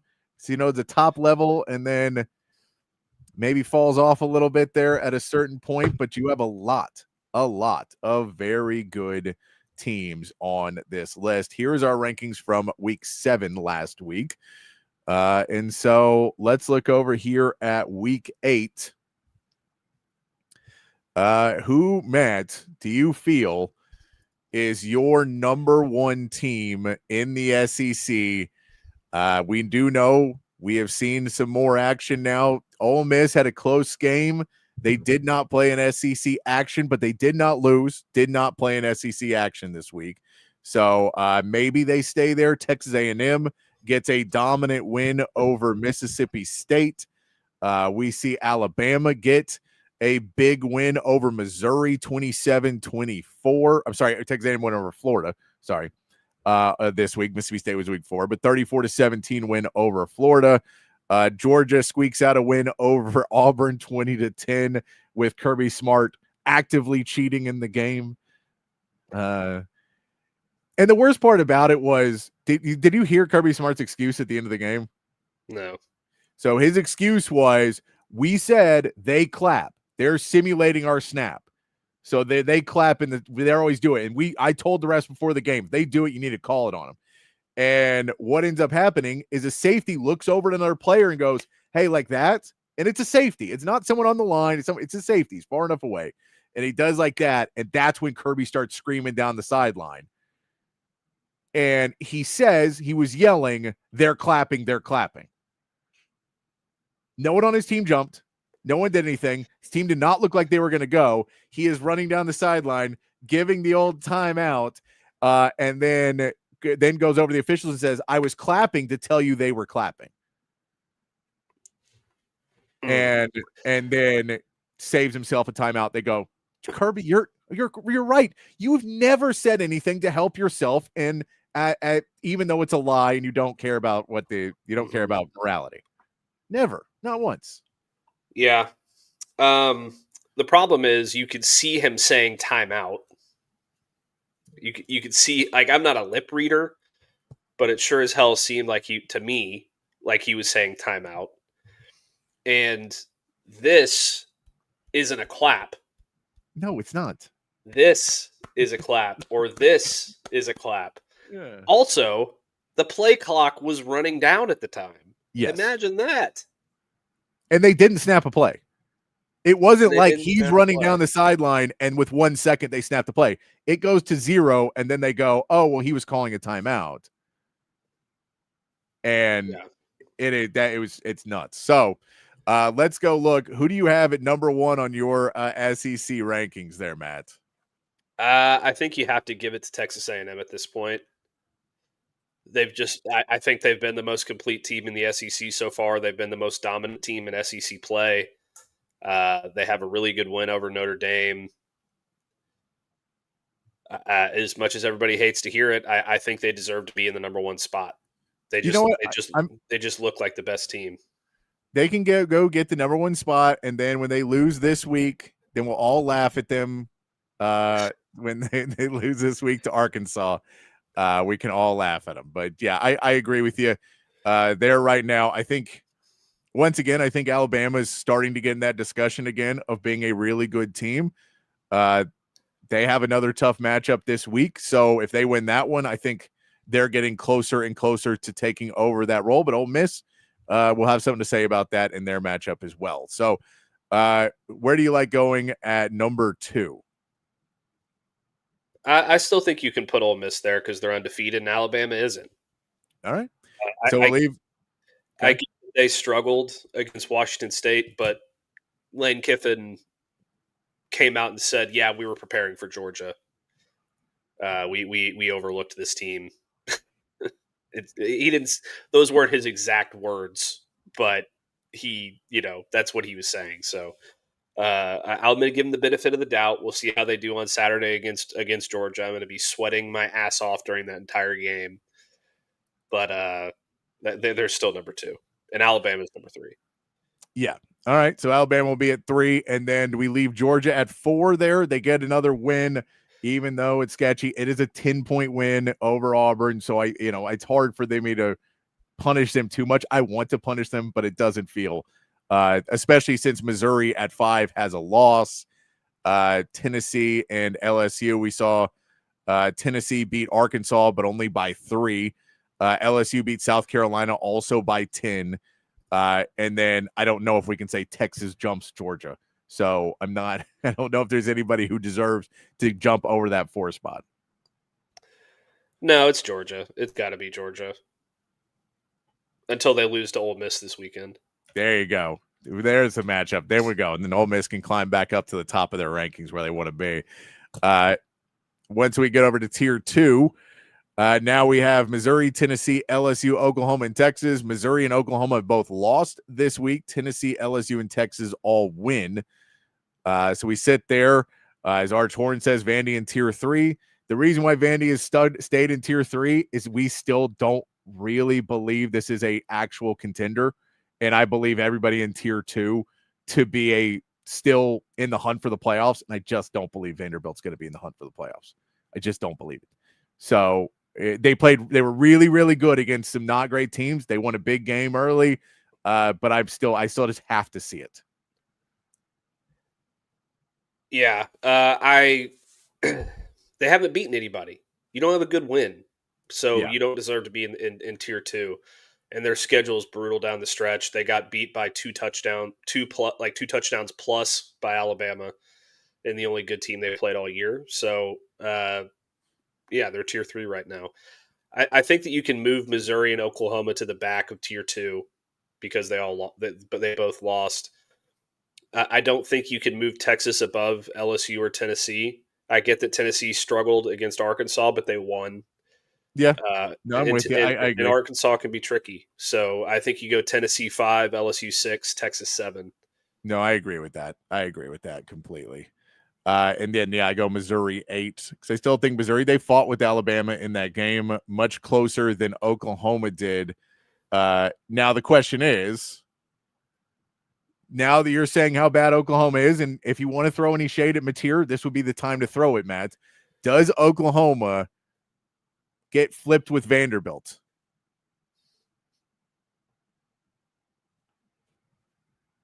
Because Oklahoma beat Michigan. That is their big win, right? Yeah. But Michigan is also an unranked team now. Michigan is not playing great football either. So I think there's a conversation that Vanderbilt may switch out there. I mean, look, I think Oklahoma is destined for 6-6. What do you think about Vanderbilt? Maybe 7-5. I think Vanderbilt's probably destined for 7-5. So I think that they're probably around the same. So it doesn't really make sense for me to flip them because I think that they're very similar, except, well, their outlook is very similar. Their teams are very different. Like Vanderbilt thrives on running the football and controlling the clock, and Oklahoma thrives on superhero ball from John Mateer. Yeah, so I'm with you. I think that I'm fine leaving Oklahoma there at number 9. And Vanderbilt at 10 for the reasons we still gave. That it is, they just seem like they just don't feel like contenders to me. And look, they can prove wrong. Diego Pavia has made a career out of proving people wrong. So go prove me wrong, Diego Pavia. Not against us, preferably, but other teams. Go prove us wrong. go create chaos in the SEC. Not against us. Against us, play poorly. I'm all for that. I think so. If we go down the list, then Florida once again doesn't look like a great team. Mississippi State is starting to falter a bit too, and we're starting to get into the teams that are going to start losing every single week. And so I think the question now becomes, who stays in tier 3 and who gets dropped to the dreaded tier 4? Well, so are we putting Oklahoma at 9 in tier 2? Did we decide on that? I have them at 9 in tier 2 right now. That's where I have them. Just making sure I have this in my notes here so I can remember. Yes. And then tier 3 starts with Vanderbilt. Tier 2 starts with Vanderbilt. And so now, and Arch, they are and they're not, because they're losing they're losing in double digits. So they're not really, it's not like, oh, we had that one call. They'd like you to believe that they are a couple calls away. But they're not really, because Jackson Arnold looked great against Baylor. And from that point on, Jackson Arnold has looked like Jackson Arnold. Yeah, I mean, they looked awful against Oklahoma. Yeah. They looked awful against Texas A&M. They looked awful against Georgia. Like, the defense has been good. Yeah, but that offense, that's like their one saving grace. That offense is terrible. I'd pick the Texas offense over that one every day of the week. That's saying something. And that's saying something. So yeah, like their defense is good at keeping games close. Their offense is. They're definitely number 10. They're definitely up, because this is the thing. I mean, I'm almost okay with moving Vanderbilt to tier 2 just solely in the fact that tier 3 now is garbage. It is really bad. So I'm almost okay with saying they're in tier 2 just because I don't want to lump them in with everybody else. Yeah.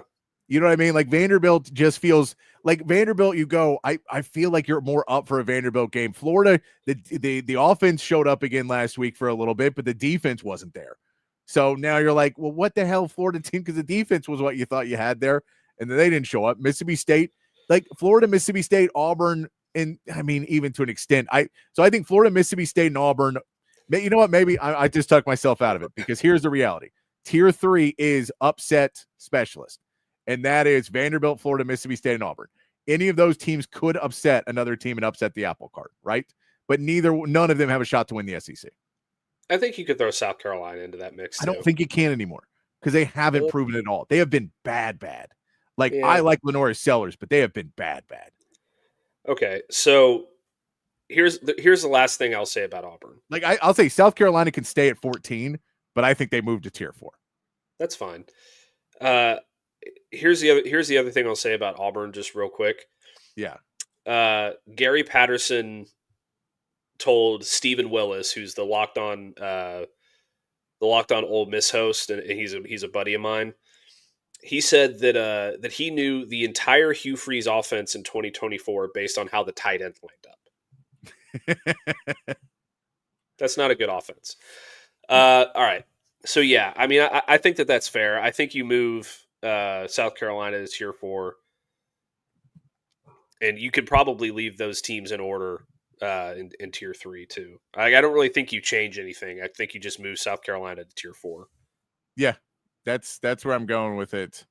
That I'm going to go ahead and say that they move up to, or they move down, because they just haven't, like, I just haven't seen the fight out of them in any of these games. Like, they lose to LSU. They're 3-3 on the season now. They haven't played. I mean, they had, like, what? They beat Virginia Tech early, and you thought, okay, that's something, but now Virginia Tech, I don't know. And then, yeah, they beat South Carolina State, and they beat Kentucky, who's also tier 4. They've lost to Vandy, they've lost to Missouri, they've lost to LSU. They're going to play Oklahoma this week. Then they play Alabama. Then they play Ole Miss. Then they play A&M. They're losing all of those games. I'm assuming they're going to lose to Oklahoma. I mean, maybe Oklahoma screws up and loses that game. Then they'll beat Coastal. So we'll get another win there. And then Clemson, you're hoping, has something figured out by the end of the season where they're not just terrible, completely terrible. But that is what I've got for my list there, Matt. Yeah, not a whole lot of change this week. No, a little bit easier, a little bit. Definitely not the NFL power rankings. No, not the NFL power rankings, which I'm going to put out with these later tonight. I got those done today.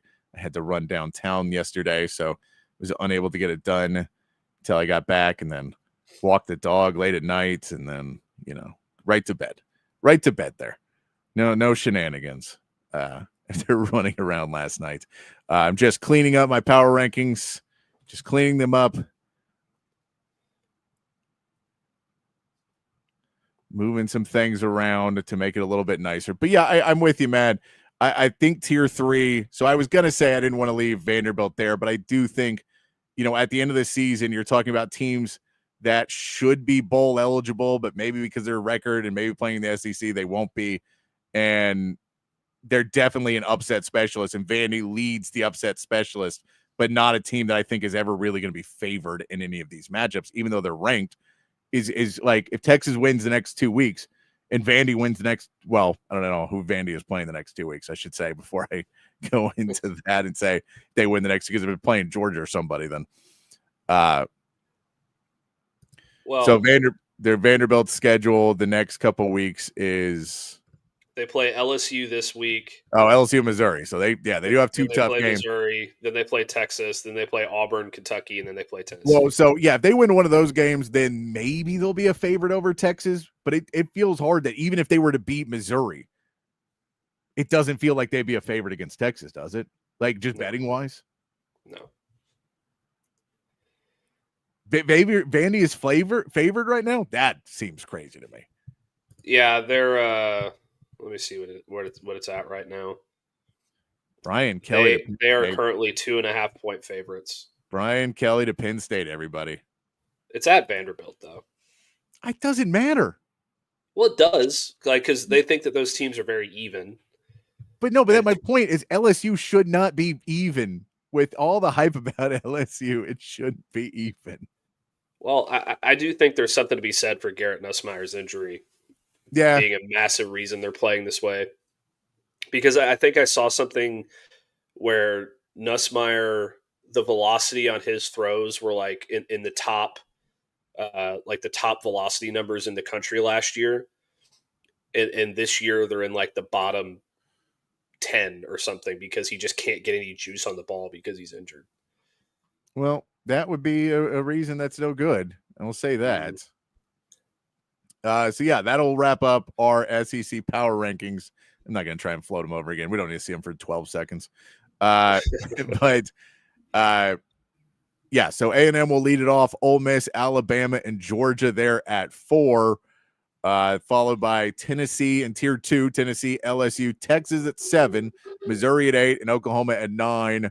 Rolling in with Vanderbilt, Florida, and Mississippi State, Auburn at Tier 3, your upset specialist tier. And then Tier 4, just no one's scared of you anymore. No fear. This is the no inciting no fear tier of South Carolina, Arkansas, and Kentucky in Tier 4. Those are and Joe, see, we said people get too high and too low on Texas. When we were maybe a little too high on Texas to start, but the too low on Texas, they're still a talented team. Now, could they blow it in the next couple of weeks? Surely. And I will be livid and very unhappy about it. But I'm choosing to not just believe that this team doesn't have the hope that I believe it should be having going forward. But there is some SEC power rankings for you. And we got big games this weekend as well. And we're going to bring on our man Bama Bruce here in just a second to talk about some of those big games, because this is, when the SEC schedule really starts going, and like every week you have 2 to 3 of these just ridiculous matchups that are must watch. That was what they have this week, or was it this weekend that they had SEC all day on ABC? And there's like, we're like, what other conference are we playing ACC games on here? Big 12? Come on. No, SEC all day. So yeah, this week you still get LSU Vanderbilt's a fun game.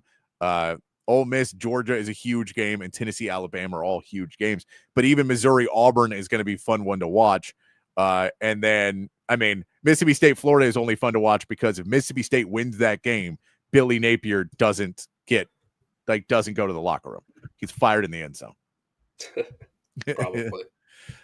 So that's that one where you said Oklahoma, South Carolina, see where their season is. Texas A&M and Arkansas, to see if Arkansas can catch them slipping there in Arkansas, are all pretty interesting pieces.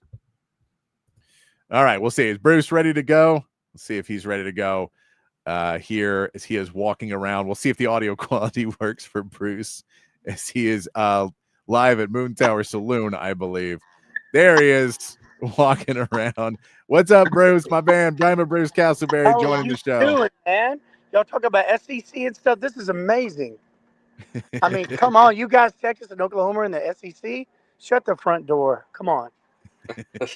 Yeah, Bruce, it is fun to watch Texas be in this conference now, and you get to be the matchups, and we're looking forward to getting some of those good matchups as we continue going down the road, as we continue to push and get closer to it. But in our power rankings, we had Ole Miss at 1.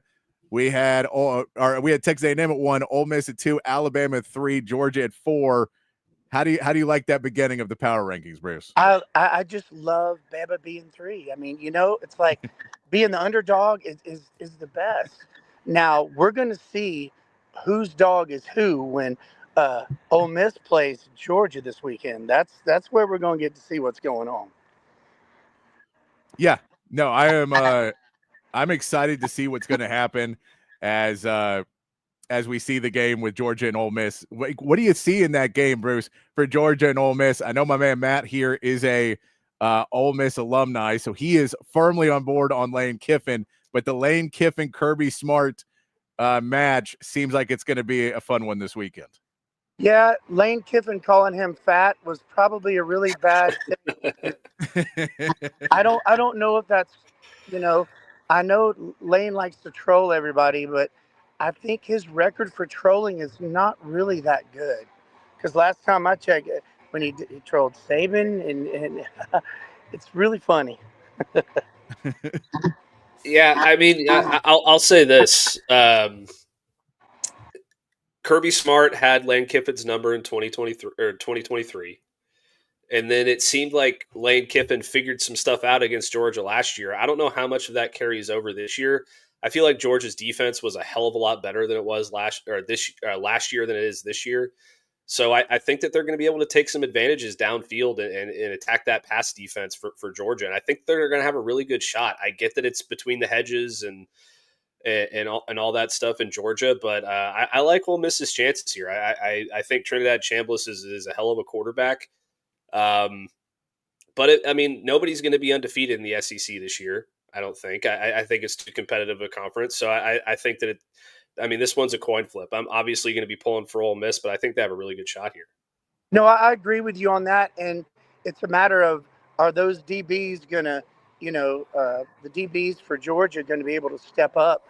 I think that's their weak spot when Lane's going down the field and just pounding, we'll see if he can get to, the quarterback a little bit. Georgia can. And that's the bottom line. If they can get to him and pressure him, he's not going to have time to just bust everything down the field. And it seems like Georgia's got, a really good D-line and some good linebackers that'll do some really good pressure. All right. So we look at that game, though. 7.5 point favorites Georgia is right now. 7.5 points. It feels like a lot to be favorites over the higher ranked number 5 Ole Miss. I get Ole Miss had troubles last week. Maybe they believe Trinidad Chambliss is starting to be figured out by some of these teams, and Kirby's going to figure out how to slow him down finally. But 7.5 points, Bruce. Which way do you lean on a 7.5 point spread in this game? I'm going to have to go with Ole Miss, man, because I think they're going to. I think Georgia's going to win, but I think it's going to be by 4 or 3. I think Kobe, they figured out Chambliss. I think they figured him out, and hey, just play deep and get pressure on him.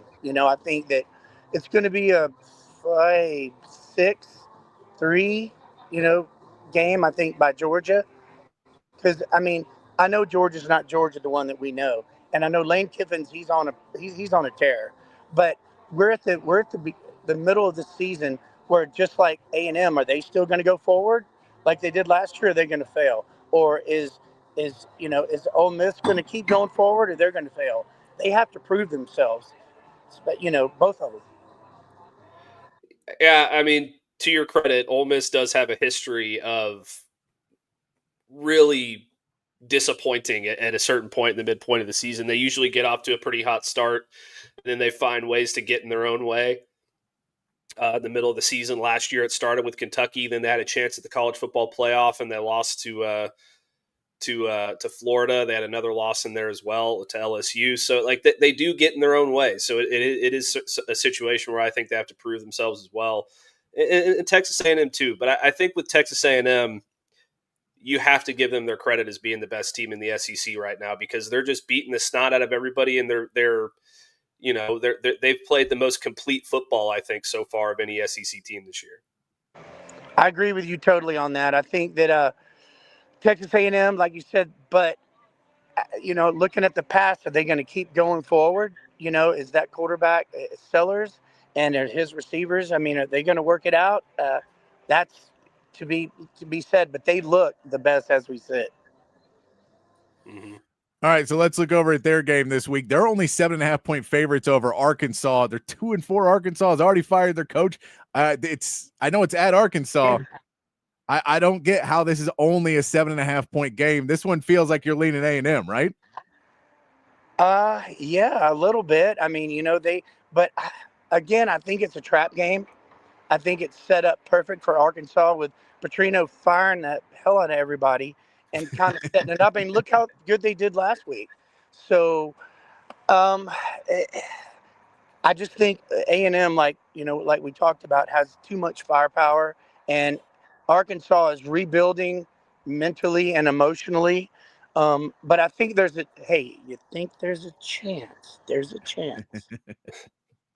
Yeah, I agree with you in a sense, because Texas A&M, I think, has beaten them all except one time since they've joined the SEC.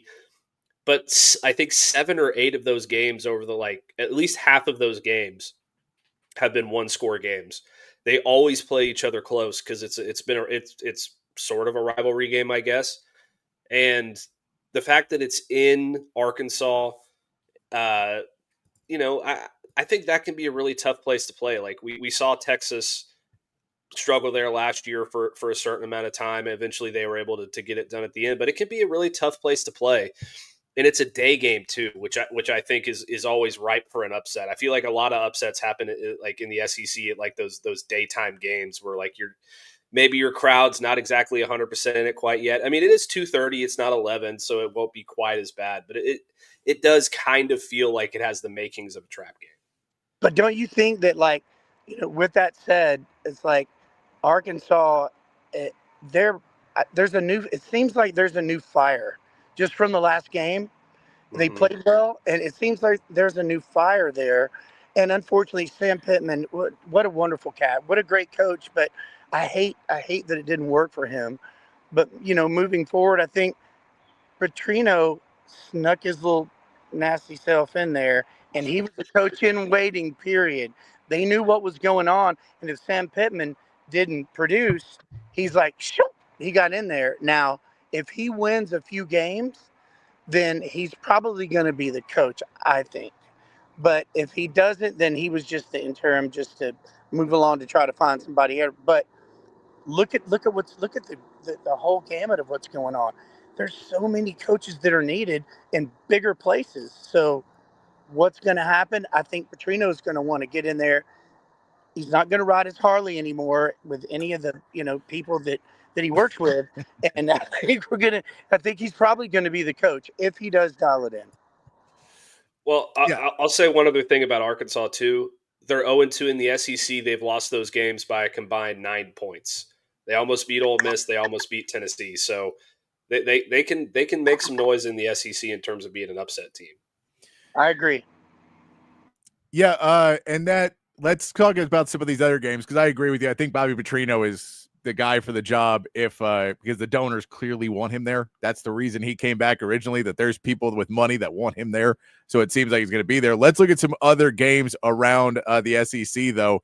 And what we just got pointed out, Vanderbilt is a 2.5-point favorite playing LSU. It's at Vanderbilt, but LSU, the Garrett Nussmeier injury, he's not on the injury report, so he is playing. But he has just not been the same type of quarterback people thought he was. This LSU team not falling apart. Whit Weeks is on the injury report, though, this week. A lot of issues for LSU, and Brian Kelly is not enjoying life the way he thought he would be this season. What do you like in this LSU Vanderbilt game? Well, with that said, Brian Kelly's a cocky, blankety-blanking so-and-so, and he always sticks his foot in his mouth.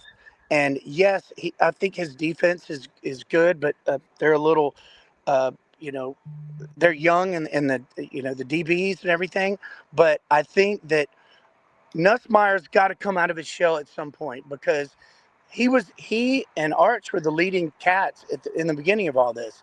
Now they're kind of in the back or whatever, but he still has I think he still has everything it needs to be a really good quarterback. And then, what do you think? I mean, I'm going to throw it back on you. What do you think about all that? Well, I think that Nussmeier still has everything except for the velocity because of that abdominal injury that he has, and that's played a big role in his ability to push the ball downfield. But LSU's big problem is running the football. They can't do it against anybody. Like, it doesn't matter who they play. They can't run the football, so that makes you extremely one-dimensional and predictable, and I think that could kind of play into Vanderbilt's hands to a certain point because they're going to control the clock with the way they run. So it could get pretty hairy for them. Yeah, and then, Pavia is, he's just, I mean, I hate to use the reference, but he's just like Johnny Football. You can't, it's sandlot football when you play with that guy, and you know what he's going to do, but then he does it, and he does the total opposite. He's accurate as hell. He can scramble like so-and-so. So I think LSU's got their hands full. I think Alabama back last week, they should have intercepted one and covered 2 fumbles. That's why it was a little closer, but they had their hands full with him, man. And any team that plays, Vanderbilt's going to have their hands full with this guy. He's like, what, 29th? He's 29. He's like an old man. He's been playing for 6-7 years, right? Oh, yeah, he's been around for a minute. He's been around. How about we look at that Tennessee-Alabama game? Alabama 7.5-point favorites at home against Tennessee. Is that spread too much for you, Bruce? Yes, it is. And you know me, everybody's like, how can you go against your team? And I'm like, well, they're going to win, but I don't know if it's going to be by that. But Alabama's defense is coming around. They got the so hot quarterback in town, and that bothers me for the fact that I don't like being number 3 is great. Number 1, everybody's getting after you, but when you play for Alabama, you always have a target on your back, especially when they smell blood in the water. But there's not too much blood right now. Tennessee seems to have a very weak defense. Their secondary is not good, and if Ty Simpson does his surgery, they should pick apart that thing. And I'll probably take the points in Tennessee, but I'll happily lose. Well, so you're an Alabama guy, obviously. What from your perspective clicked for Alabama after that Florida State game? Like it seems like they were one thing in week 1, and then the other 5 weeks or 6 weeks of the season, they've been a completely different animal. Like what shifted for them? That is a great question. And with that said, I kind of correlated to like when I go out and I play tennis or pickleball or whatever, and you have your first game, you're just, trying to figure it out, get all the mechanics, the trying to get all your mechanics together. And they didn't have it. It was like the gelling and the chemistry was gone. And, DeBoer got blamed for it, but that's what happened. Then they all had it's the infamous players meeting, no coaches, and something clicked to where they said, I got your back, I got your back, I got your back. I think the first week was a brain fart. I think, and I think it's going to go away. I mean, look what Florida State has done. They have just lost it all. So I think it was a brain fart, and Bama finally this is not practice anymore. This is real. And that's what happened. Again, to answer your question, brain fart. Also to throw in there, Kalen DeBoer has figured it out. There was a weirdest stat that Kalen DeBoer in his time at Alabama had not had a game where his team had less penalties than the other team. Last 2 weeks, they have had less penalties and less penalty yardage than their opponents. Huge for Alabama. Chemistry. Again, it's chemistry, man. These guys, we all have great, all those teams like that have elite athletes. And it's all about to get on the same page, in his, not a, in Alabama, it's DeBoer's system. He's not as aggressive as as Saban was. He didn't have Napoleonic complex, but he's a great coach.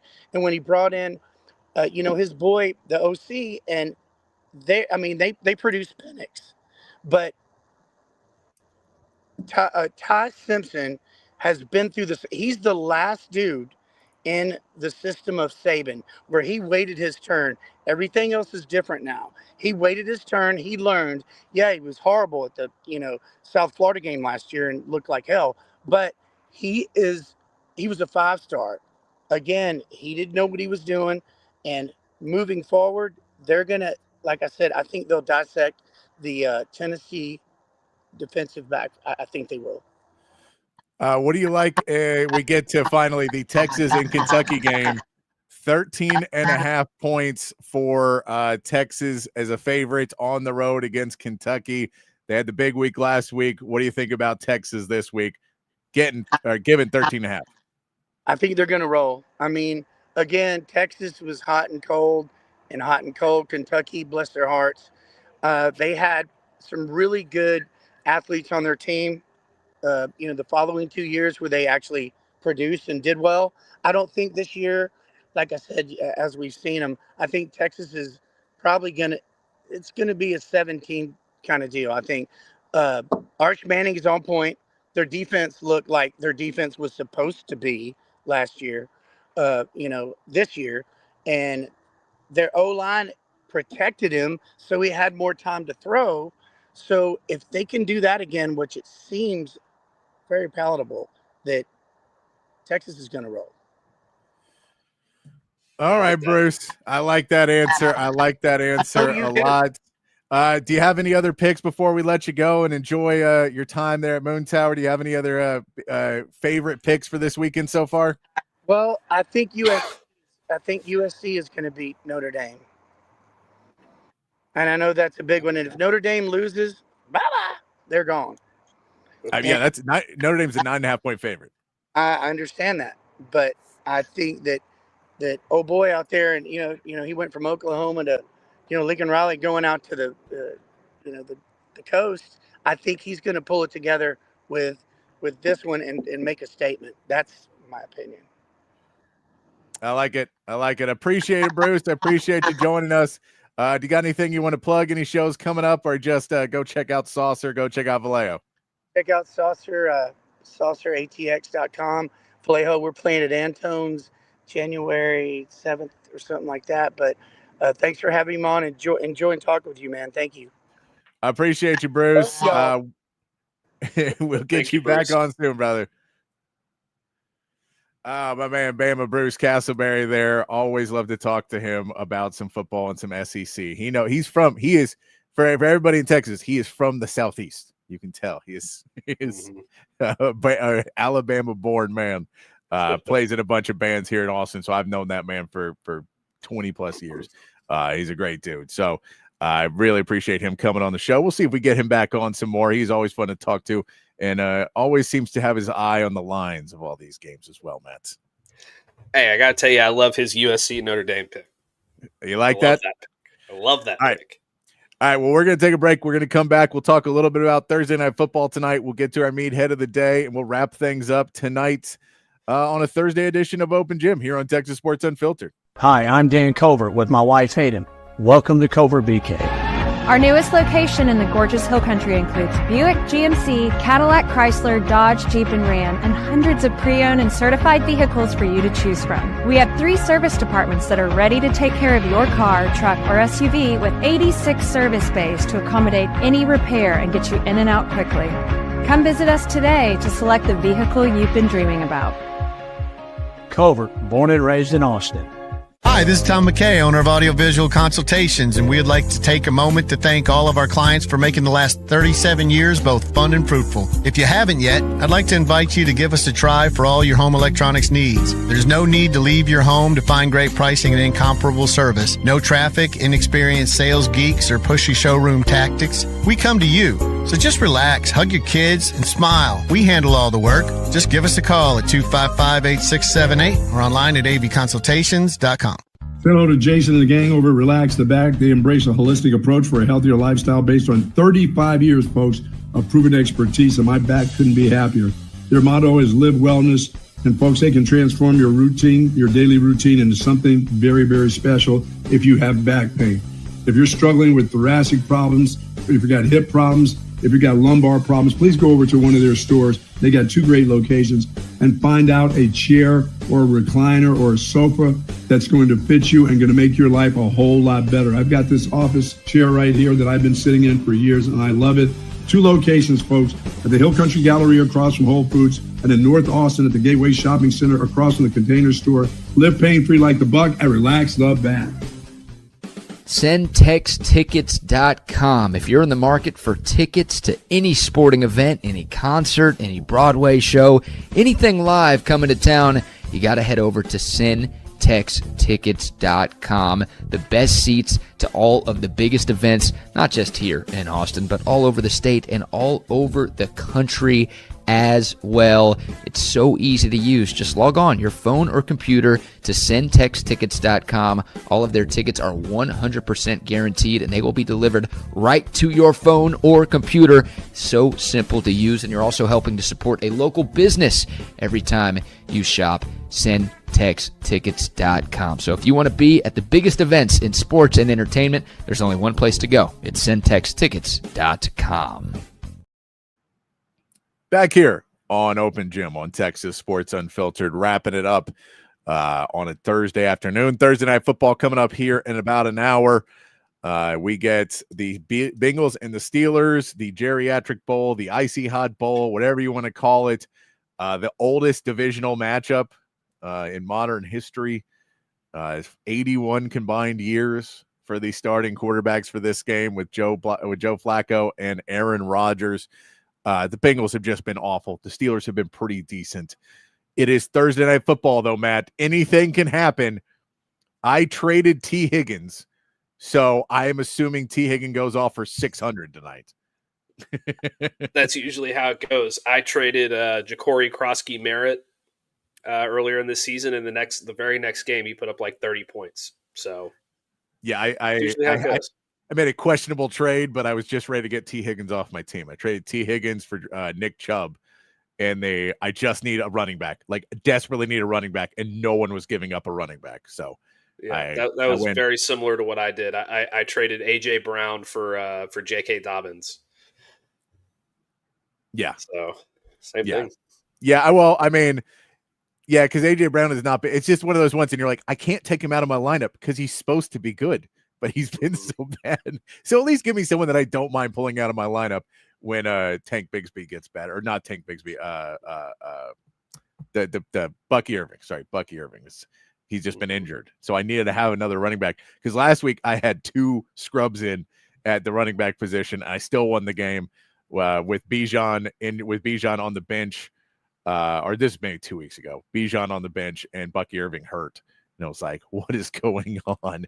And you're like, "How do I have 2 guys?" It was my only 2 real running backs because everybody else fell through. The Jaden Blue draft pick did not pan out for me. Let's say that. But yeah, this feels Pittsburgh 5.5-point favorites. It feels like Pittsburgh's gonna win this game, right? Nothing crazy. It does, but as I say every week, Thursday night gets drunk. It's Thursday weird. night does get drunk. Let's hit you with a meathead here, Matt, before we get out of here. How about this defender for the Broncos, Jonathan Cooper, taking a shot at Jackson Dart, trying to give some material to Jackson before the game. At a really high rate so far this year. What have you seen from him on tape, and what's the challenge of keeping him in the pocket? I know you guys have. Yeah, I mean, he's a young guy. He's feeling himself a little bit. He's out there running around. He's got the chain on. He's dancing. I feel like everybody needs something. So but we've went against QBs who have ran around in the pocket and have tried to do stuff with their legs. So ain't nothing we haven't seen. Is it a double-edged sword with? So that's Jonathan Cooper, linebacker for the Broncos. Just saying, he feels like he's feeling himself. He's got his chain, which I believe the chain is for his little sister. I think it has something to do with his little sister. Mm-hmm. Yeah. All right, we'll see what happens. I mean, Jackson Dart's been a lot better than I thought he'd be this year. So I'm excited to see what he does with that because he is not exactly the kind of guy that will shy away from a challenge. So no. I wouldn't be shocked if he's out there running around like Jonathan Cooper says, and he lowers his shoulder into a guy and keeps going for another 10, 15 yards this week. No, I wouldn't. I do worry about him going up against this Denver defense, and for a rookie going up against this Denver defense seems like it's not going to be fun. But at the same time, that's he'll be able to do just fine. And yeah, I don't know why you'd give anybody any more material. And then one other funny one I saw, Matt. The Saints are playing the Bears this week, which is the matchup of the quarterbacks who lost a game to UT and won a game against UT in the same year. The same game. Here's Spencer Rattler being asked if he is friends with Caleb Williams. Friendship relationship with Caleb, or just kind of curious? Cordial, I'll say what's up to him at the game, but I got respect for him. Good player. I'm going to ask you something. There's Spencer Rattler. We'll say what's up. You're like, really? I think normally, like, guys who are teammates, especially in a quarterback room, maybe have a little bit better of a relationship than that. I bet he hates Caleb Williams. I bet he does too. I bet he can't stand Caleb Williams, and he really wants to go be out. fair, I think Caleb Williams probably hates Spencer Rattler too. Why? Because Spencer Rattler, from all accounts, was a huge dick everywhere he was for a while. Well, yeah, but so was Caleb Williams. Yeah, I get that, but I'm just saying, I feel like they're both classified as people that weren't easy to get along with in the locker room in their college careers. Now, maybe Spencer Rattler's turned that around. I don't know what he's doing now. You don't hear those rumors as much as you did back in the day, but that's why I'd be like, yeah, I imagine that quarterback room wasn't a fun room to be in. No, I bet it was awful, and I hope that Spencer Rattler gets some much needed vindication in this one, and he goes out and beats Caleb Williams, because I really don't want Caleb Williams to work out. I don't, because if he does figure it out and he does become like what we think he can possibly be, then he's going to be absolutely unstoppable. So anything you can do to get in the way of that, I am for. Unstoppable or insufferable? Both. Okay. That's what I was both of them. Hey, Ben Johnson's worked miracles before. We'll see if he can do it again. All right, we got to get out of here. We'll be back tomorrow to wrap up the week, give you our picks, and give you our final predictions and projections for Texas versus Kentucky on Saturday. But until then, be kind, be safe, keep your underwear clean, and we'll see you right back here tomorrow for more from Open.